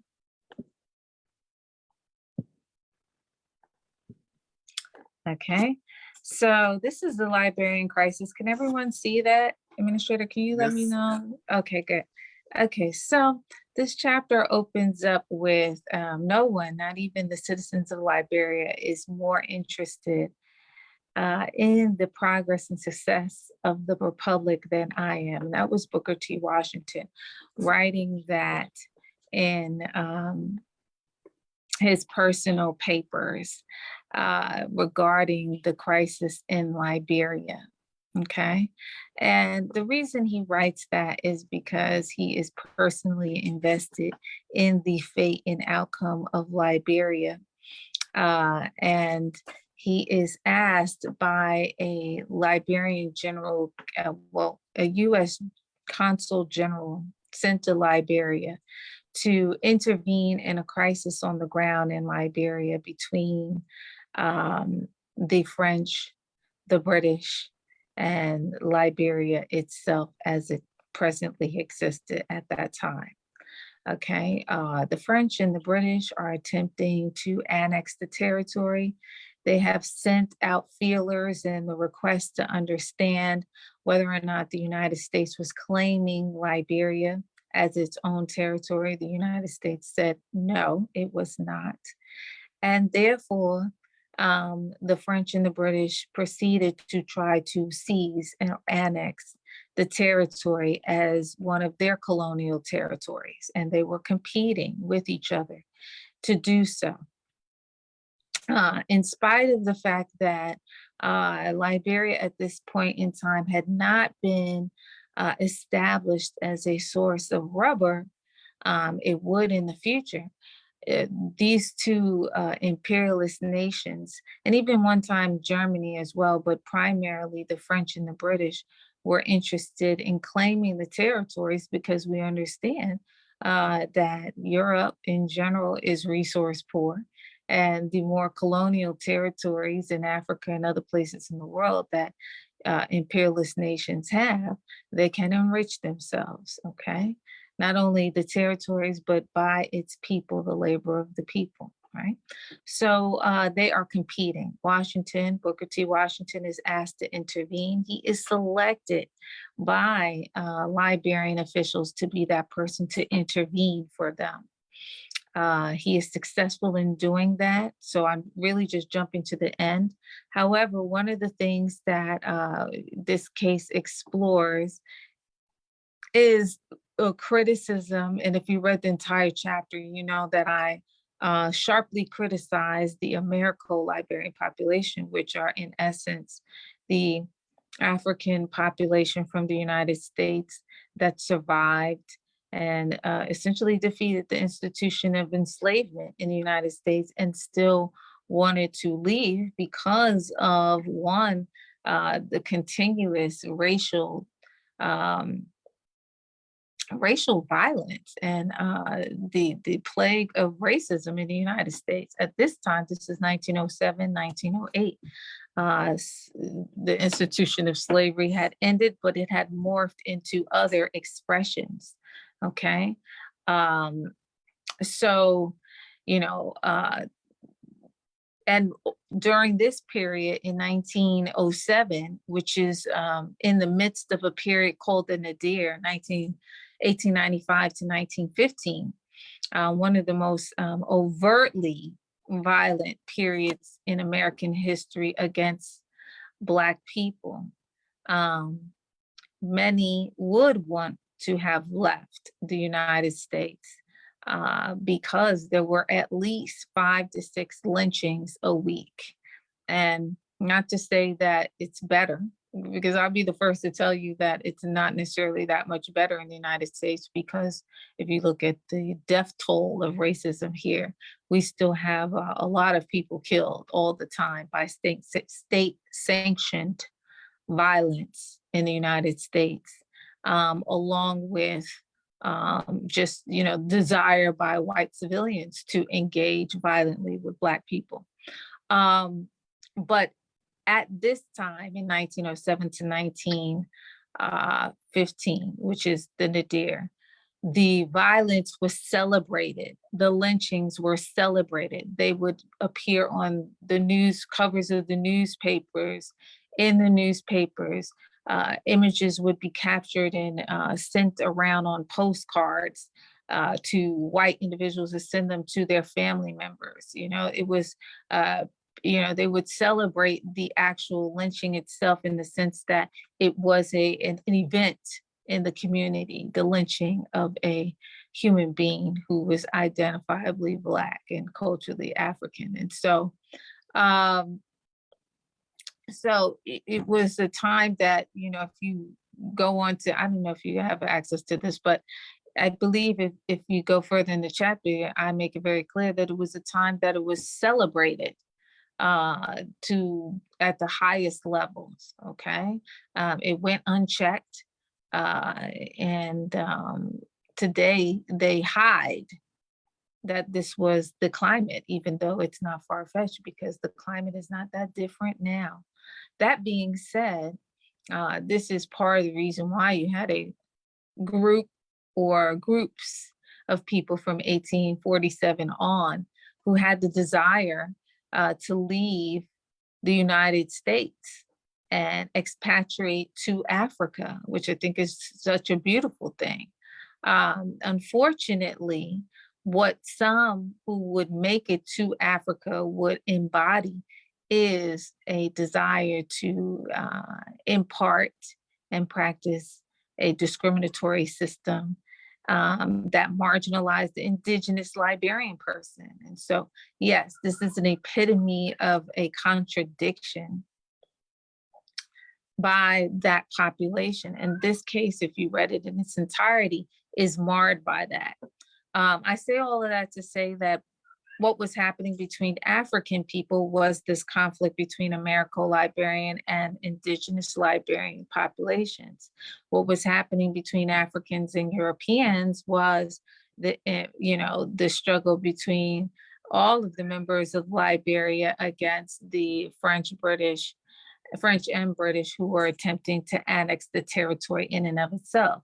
The role that Booker T. Washington, and very unlikely figure, would play in this would be the key negotiator, the negotiator to bring some level of support in to put down this attempt by the French and the British to annex the territory and take it as a colonial territory of their own, and to bring the possibility of securing Liberia as a nation. Okay, ultimately he achieves that. This is a long, protracted case of negotiations. People go back and forth, assessing the situation physically and politically.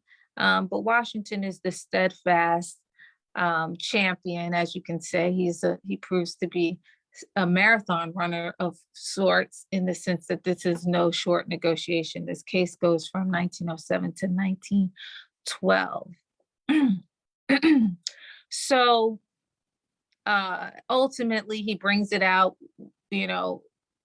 and I'm skipping a lot just to give you the highlights. And in doing so, he highlights three things to the Americo-Liberian leadership in Liberia, which is that, one, stop consuming Western goods. He phrases it as such that every time you open a can in Liberia, you seal the fate of Liberians in poverty. In other words, stop consuming Western goods. Eat what's below your own feet and what you produce. Two, education. And this not in this order, really.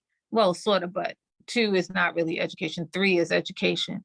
And two, industrial education, so that one can hold the industries, control the industries. It directly relates to the first recommendation about producing and consuming your own goods. But then there's, of course, what was really to get abreast of and get control of the conflict between indigenous Liberians and the Americo-Liberian population that had been settled in the country, and to get a hold of the conflict in favor of the indigenous Liberian population, who had been sort of put upon by the Americo-Liberian population, who had been marginalized, who had been imposed upon, and then forced into a system that marginalized them with discriminatory practices. The irony, honestly. But it speaks to the epitome of ethnic conflict. Although the Americo-Liberian is the population that was removed from Africa and returns, they are still identifiably African and constituted as an ethnicity who is in conflict with the other indigenous ethnic groups on the ground in Liberia who had never been displaced. This is problematic because all over Africa, we still have ethnic differences, even though they are not characterized by the same specific histories that are present in this case in Liberia. However, Washington gives what I believe is a very progressive recommendation that if you do not resolve the conflict between the Americo-Liberian population and indigenous Liberian population, which has a legitimate grievance. Okay, so he affirms the position of the indigenous Liberian population in that their resistance to marginalization, their resistance to discrimination by this small group of people who have been resettled and would hold political power in the country from that point on till today. Okay, this is where the Taylors, those of you who are from Liberia know about the consistent handing over of power over and over again for decades, almost a century or more now, in the within the Americo-Liberian population. Okay, this is not a secret in terms of the reality of Liberia. That being the case, Washington was sharply criticized this. The audacity of an African group of people, a Black group of people being resettled, and then marginalizing and discriminating against other African and Black people. Very problematic. so he identifies that as one of the key issues that has to be addressed in his recommendations. One, consuming Western goods. Two, resolving internal conflict. And really what he's saying is unity, right? Unity. In terms of that, we've got to get a hold of this conflict so that we can forge unity as a nation. And three, education that would allow independence through industry, right? So most things anywhere start with education. One has to be educated to do X, Y, and Z. So those are his recommendations. This deal, as you saw probably in the end, ends with Liberia being bought out of the conflict. And I don't think it was the ideal thing. However, this was the only deal going. The other alternative was that Liberia would have been consumed and absorbed by the French or British or both, taking what they wanted of the territory. And it's ceasing to be one of only two independent African nations on the continent at the time, or ever, that went uncolonized, the other being Ethiopia. So, you know, let me just say some of the negatives of this situation was that multinational loan deal and it being brokered by the United States came with some pitfalls that would be destructive ultimately to Liberia, not in an overt way, but at the time, but in a covert way. And over time we can see. So one of them was a US military base was going to be set up in the country, obviously for, you know, their own perpetuation in the future. I think it's a negative. Two, the other thing was that Firestone, by the end of the case, they have discovered that Liberia is in fact a source of rubber and the rubber market. And this is part of the reason why the United States doesn't stake claims to Liberia in the beginning anyway, right? Because it does not see its strategic value, does not see any economic value in Liberia. It could care less if they sent all of their formerly enslaved or a large number of their formerly enslaved persons there. It said nothing. And for them, the United States, to make claims to Liberia would also mean that they would have to also initiate some economic support to the nation, which they certainly were going to refuse to do. So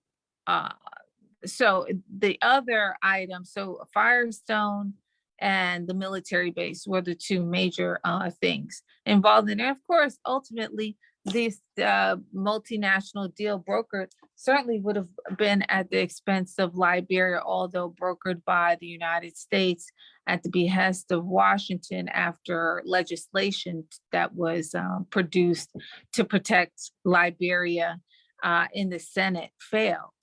So I would put this case in the category of a live to fight another day type of case, in the sense that it preserved Liberia in the moment.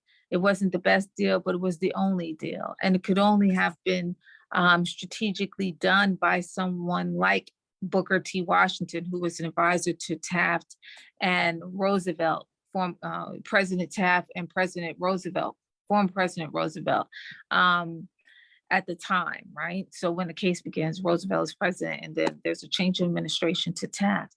That being said, he was the only person who could have done it. None of Black leadership in the United States was strategically positioned in a way that they could have forced American politicians to, or the president or presidents involved in this case to do what they did. However, it doesn't mean that they were had any warm, fuzzy feeling towards Liberia. It's just that Washington was a very shrewd politician himself. And ultimately, at the end of the day, behind the shadows, behind closed doors, he was very committed to the plight and the survival and the perpetuation and the progress of African people, okay? I think you learned from the first case that he is very personally invested in Africa and African people. And so this is why you see him do this in this case.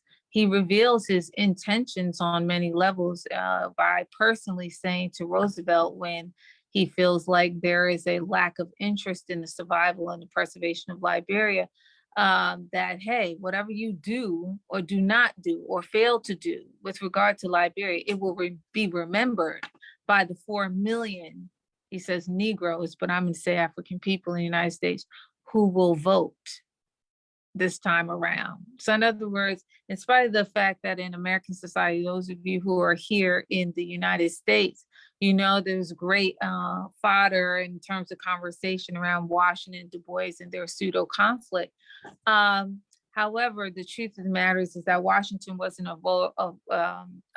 opposed to social and political rights. You see him here leverage the Black vote against his own advisee. So he is an advisor to Roosevelt.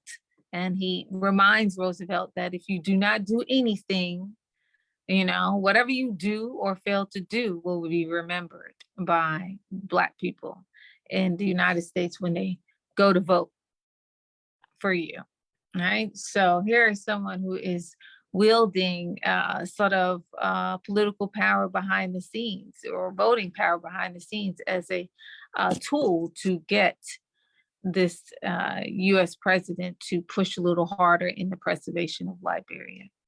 Okay, so that's one case. And then the other case that you all looked at was, was the, did I miss the African? Okay, here we go. The African exclusion measure. Can everybody still see that? Yeah, yes, we can see that. Mm-hmm. Wonderful. So this was the second case, a much shorter case. So I'm going to say less about it and be more to the point. I used the quote as an opener during the course of the week to get you thinking about this very issue.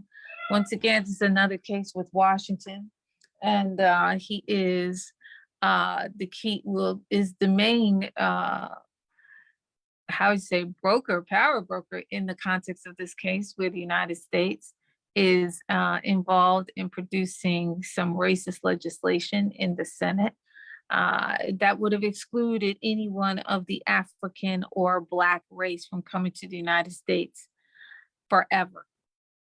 Okay. And Booker T. Washington identifies this, and he propagandizes against it in the public realm, but then he also uses a secret network of power brokers to fight against the measure and challenge American politicians. Essentially, what the measure was a amendment to the larger immigration bill to exclude anyone of the Black or African race from the United States from 1915 on. So anyone who looked Black or was identifiably African attempting to enter the United States would not only be denied, but be put in the same category as undesirables and criminals attempting to enter the nation. That being said, Washington read the congressional record regularly and the activities going on in the House of Representatives, and identified this racist measure. This measure was provoked by a certain historical event, which was the completion of the Panama Canal, which used the labor of the African and Black population from the Caribbean, Central, and South America. Now, important point about this population is that while they are Black, identifiably Black, and certainly in many ways identifiably African and culturally African, most do not identify as such, even though we know a large number, most of the slave ships that come to the Western Hemisphere stop in Cuba first, and is a port where we are dispersed and the seasoning process begins. And we also know that 85% of the African population taken off in the African continent go to South America, more importantly, Brazil. However, that is not the primary identity of those populations, okay? I will proudly say that there is a unique characteristic of the African in the United States, in the sense that we will identify as African American. Now we need to address that American part. We might just need to say African in America. Actually, I'm going to show a clip of one of my ideological leaders, Kwame Ture, aka Stokely Carmichael, on this very point. But that being said, this measure would target the Black population in the Caribbean, Central and South America, because they were the laborers on the Panama Canal, which was an American engineering project. It used their labor, but did not want them to come to the United States. It paid them American wages, dollars, but did not want them to enter the United States at all or in large numbers. That being said, this senator from Missouri, upon completion of the canal in November of 1914, would propose just 1 month later, on the last day of the year, December 31st, 1914, would say, let's create legislation, exclude anyone of the African or Black race from the United States forever, essentially. His name was James Reed, and he was from Missouri, the infamous Missouri. You guys probably know Missouri only recently because of George Floyd, and then more recently because of the young brother with the last name Wright, whose murderer is on trial right now, the cop who shot this young man. So they've been in the news, but Missouri has had a long history. It's the southern state in the north, right? It's the subject of the Missouri Compromise. But that being said, this measure that James Reed from Missouri would propose passed with flying colors, with no protest, to exclude anyone from the Black or African race from the United States forever, and put them in the same category as undesirables and criminals attempting to enter the United States. So here we see a criminalization of African and Black people based on genealogy, physical appearance, and culture, okay? And it rearing its head in US legislation. Washington read the congressional record regularly. He saw that this was about to come before the House of Representatives and had been passed in the Senate, and he begins to fight it. He is the only one positioned at the time to fight such a measure, not Du Bois, not Monroe Trotter, not any other Black member of Black leadership at the time. Why? Because he has a significant tool at his disposal called the Tuskegee Machine, which was a secret network of power brokers that he used to send into Washington, D.C. and directly challenge U.S. politicians on their voting for or against this measure in the Congress as it was about to come up. So they basically stormed the House of Representatives, not like those guys stormed it January 6th, in a more peaceful fashion, forcing a polling of the Congress, and so that they could identify the position and the vote of each individual congressman, and they could directly face-to-face go up to them and challenge them on this racist measure. Okay, so that's all I'm going to say about that, and they do so.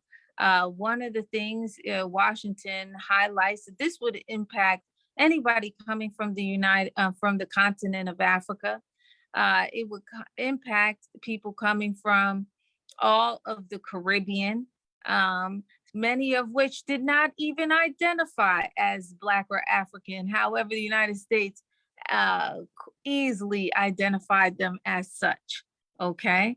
And that's another whole thing, right? You may not identify a certain way, but when you're talking about racism, right, and xenophobia, other people have already identified you based on physical appearance, less by culture, more by physical appearance. So I'm going to just skip to I'll tell you some of the places: Costa Rica, Puerto Rico, which was not a U.S. territory at that time,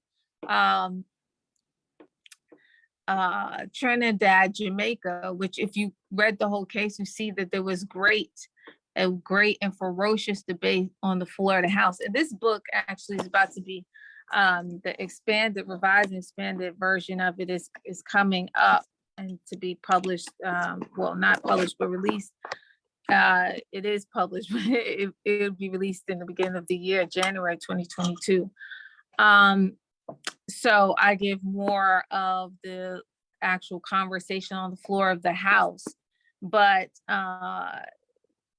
you know, groups like, you know, nationalities like Jamaica, Trinidad and Tobago, Haiti, Dominican Republics. We know that there's always like people from Latin America who do not necessarily identify as African or Black, and therefore would not think that this applied to them. No, this applied to them. Okay. That being said, Washington did not have to be crash coursed on who was African and who was Black and who they were talking about. If he had, this measure would have succeeded, because it takes place, this case is very quick. It takes place in 1 year. I mean, not 1 year, I'm sorry, 1 week. Okay, December 31st, this measure is proposed. January 7th of 1915, it is defeated. Okay. And it is the reason why you could have a Marcus Garvey into the country just 1 year later, okay? And 4 months after Booker T. Washington's death. It is the reason why you could have our beloved Malcolm X's mother, his family come into here in the United States, and we can have a Malcolm X. It is the reason why I'm not a fan, but if you like Obama, this is the reason why he would enter the United States. His father would be allowed to enter, because had the doors of the United States been locked out, and had the Black population with the United States agreed with white American politicians to, hey, we don't want to let anybody else, Black or African, come in here to go to school, to find a job, to do whatever it is they want to do. We want to be the only ones. Had he had that sentiment, African-American nationalist sentiment of sorts, none of what we have today in terms of a international contribution to the progress of African people in the United States would have, would have happened. Okay. Can you still see my screen? Can you see my screen? No. No? Okay, sorry about that. Yeah, okay. I wanted you to see that little last portion, because that last portion is actually the funeral of Booker T. Washington, who only months after fighting and destroying the African exclusion measures died. So he defeats the measure in January of 1915. He himself dies in November of 1915.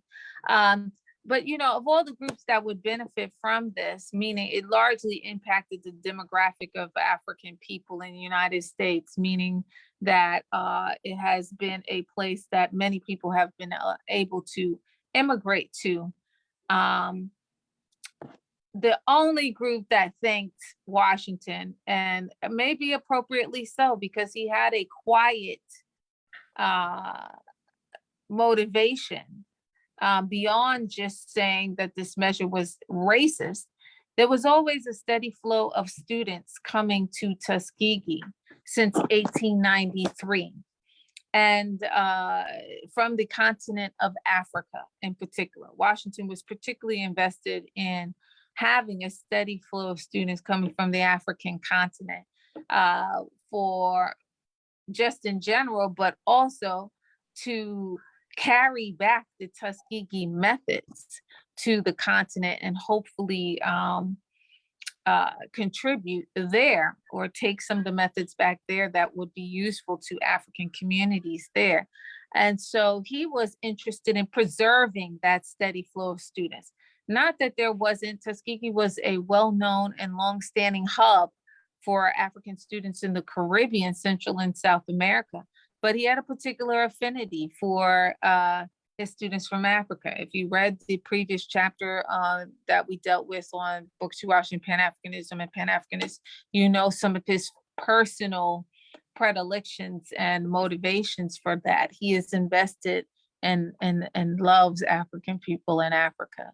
And he didn't have to do that with singing declaration. He did that most importantly with action, one of them being this particular case. So it is the students of African origin that are the only group that come out and thank him and say, thank you for defeating such an unfair and racist measure. He did not, except for to oppose the bill, write about his defeat of the bill. He wrote about the bill in the Black press initially so he could garner opposition to the bill in the public realm and bring awareness to US racist attempts to lock out African people. But other than that, he does not brag about his defeat of the measure. And I think that this case is probably the most obviously Pan-Africanist in nature, because certainly it changed the demographic. When we talk about people like Nkrumah, okay, Osagyefo Kwame Nkrumah, this measure would impact the presence of Nkrumah, who will come many years later into the United States to be educated. On and on and on, okay? Nanthi Ezekwe, you name it. There are so many who would come after 1915 and could have only entered because Washington defeated this measure. And like I said, this measure would be directly tied to the arrival of Marcus Garvey in the United States. Washington was the inspiration through which Garvey would model the Universal Negro Improvement Association, the Tuskegee model in Washington. However, Washington was the person who invited Marcus Garvey to the United States personally to see nothing other than Tuskegee, the sustainable model that it was. And once Garvey actually is able to come, it's 4 months too late in terms of Washington had died 4 months before, but Washington, even in death, provided, because in January of 1915, this measure that would have locked Garvey and anyone like Garvey out of the United States forever is defeated by Washington and his secret network called the Tuskegee Machine. When we talk about Pan-Africanism, it forces us to deal with the pseudo-animus and the propaganda that Westerners and Europeans and white supremacy and culture has planted in our heads about each other. You get a very well, Washington had the attitude that, hey, whatever we did in the United States is for those of us who were here in the United States to benefit from and not for anyone else. That was not his attitude. That was not his position. He felt that whatever we did here is the achievement and accomplishments of us all, and that be it education or labor, that the door should be open. And certainly when African people from anywhere in the world, the Caribbean, Central, South America, or the continent of Africa itself, when we enter the United States, yes, we take cover in other African and Black communities, because America today is not integrated on a residential, on personal level, meaning residential neighborhoods in the United States are not integrated, okay? It is largely segregated still.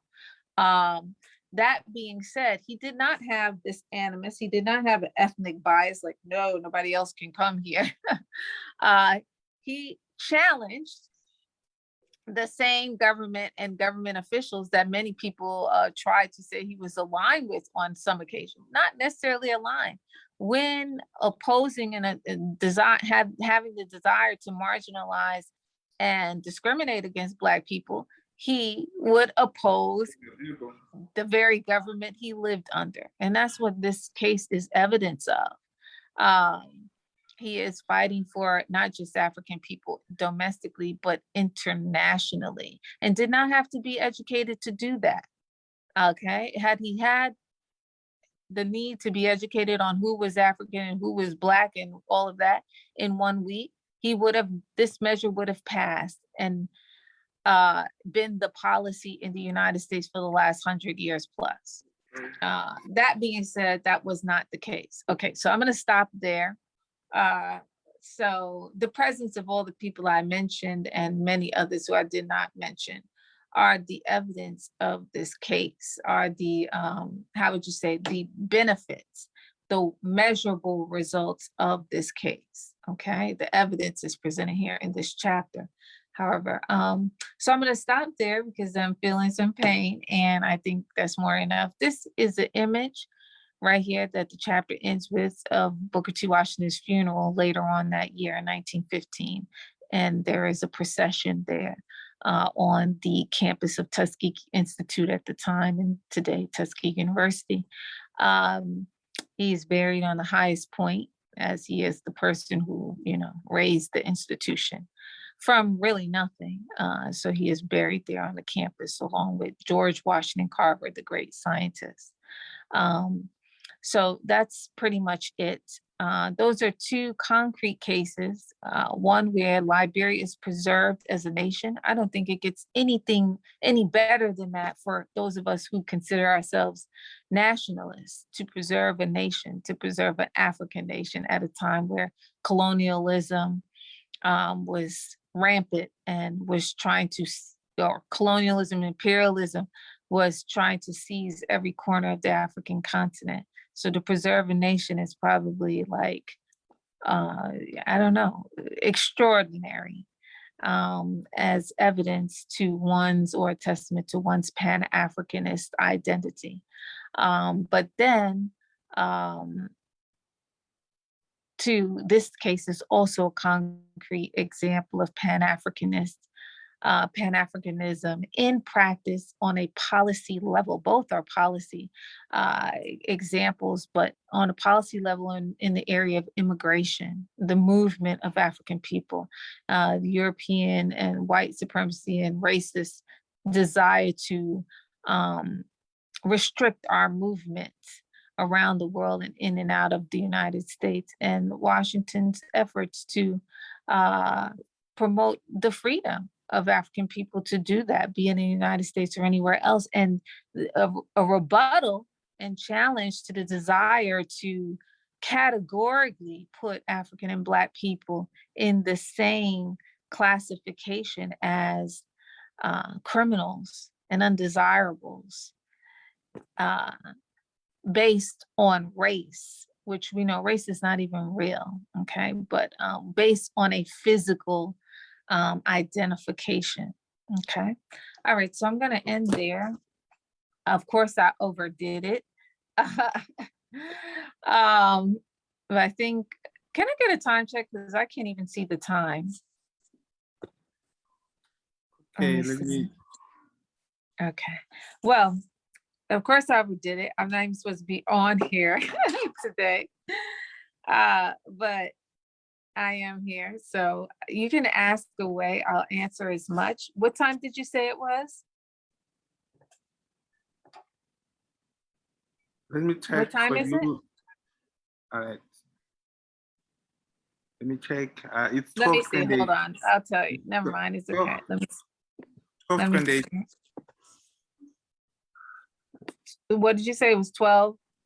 28 past 12.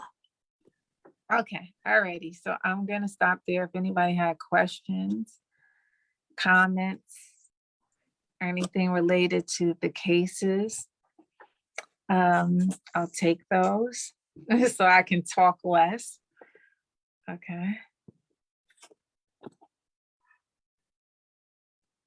Oh, hello from Zambia. So, okay, I don't do the emailing like Nana Akua. If you join I Love Black People and you're actually in the case, these cases, you're actually in the course, these the readings are made available to you. If not, join next time around for the course and you get all of these documents and information for free as someone who's enrolled in the course. Okay, sorry, but if you're in the course, these already been shared.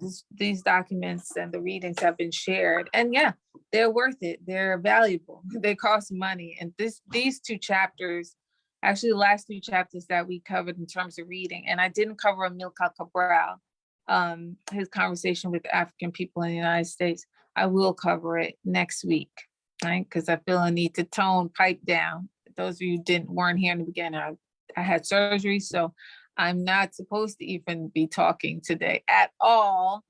I was told, but I am, because I couldn't resist, but yeah, I've hit my limit. So, so I will get to Amilcar Cabral next week, which is fine because I'm going to put the film in that I mentioned earlier in here. Okay. And I'm going to just dedicate the rest of our time to Q&A. So I'm not just talking straight.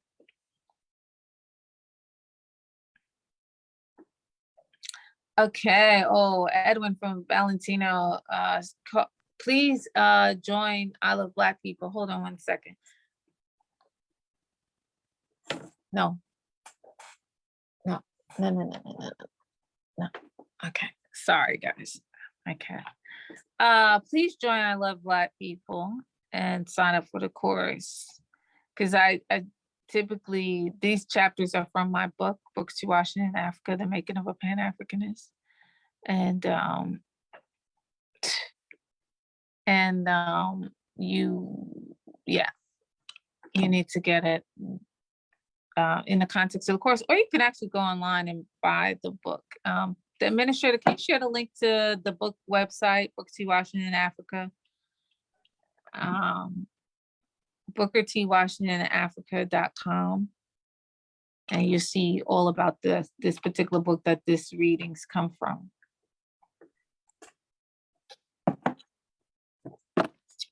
Okay. Thank you. Sorry. Okay, thank you. Hold on. Sorry, guys. The cat, he's so jealous. He's it's like, if he could push everything off of my desk right now. Okay, who else? Let me see. Hey, from Kenya.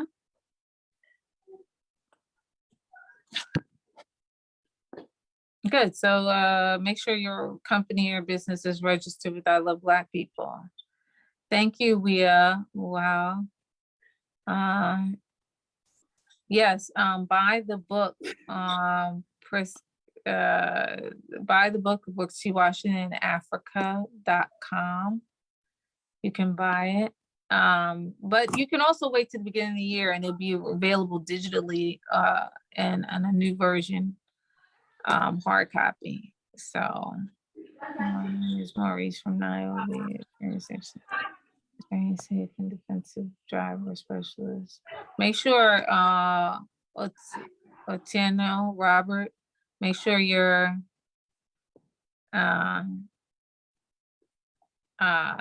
registered with I Love Black People. Joel Indek, hello. Joel, I don't know their last name. Okay, so I think that's it.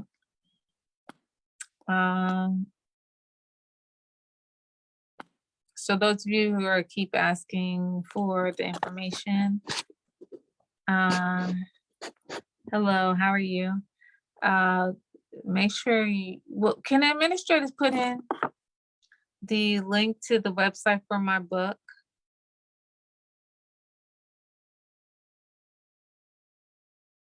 Okay, so we're into our second week, going into our third week. So you're coming in sort of late, but we start over. It's only 4 weeks, so we start over in 2 more weeks. So you can be in the class from the beginning, Chris Emmanuel. Okay, so just go to iloveblackpeople.com and sign up, and we start over in 2 weeks.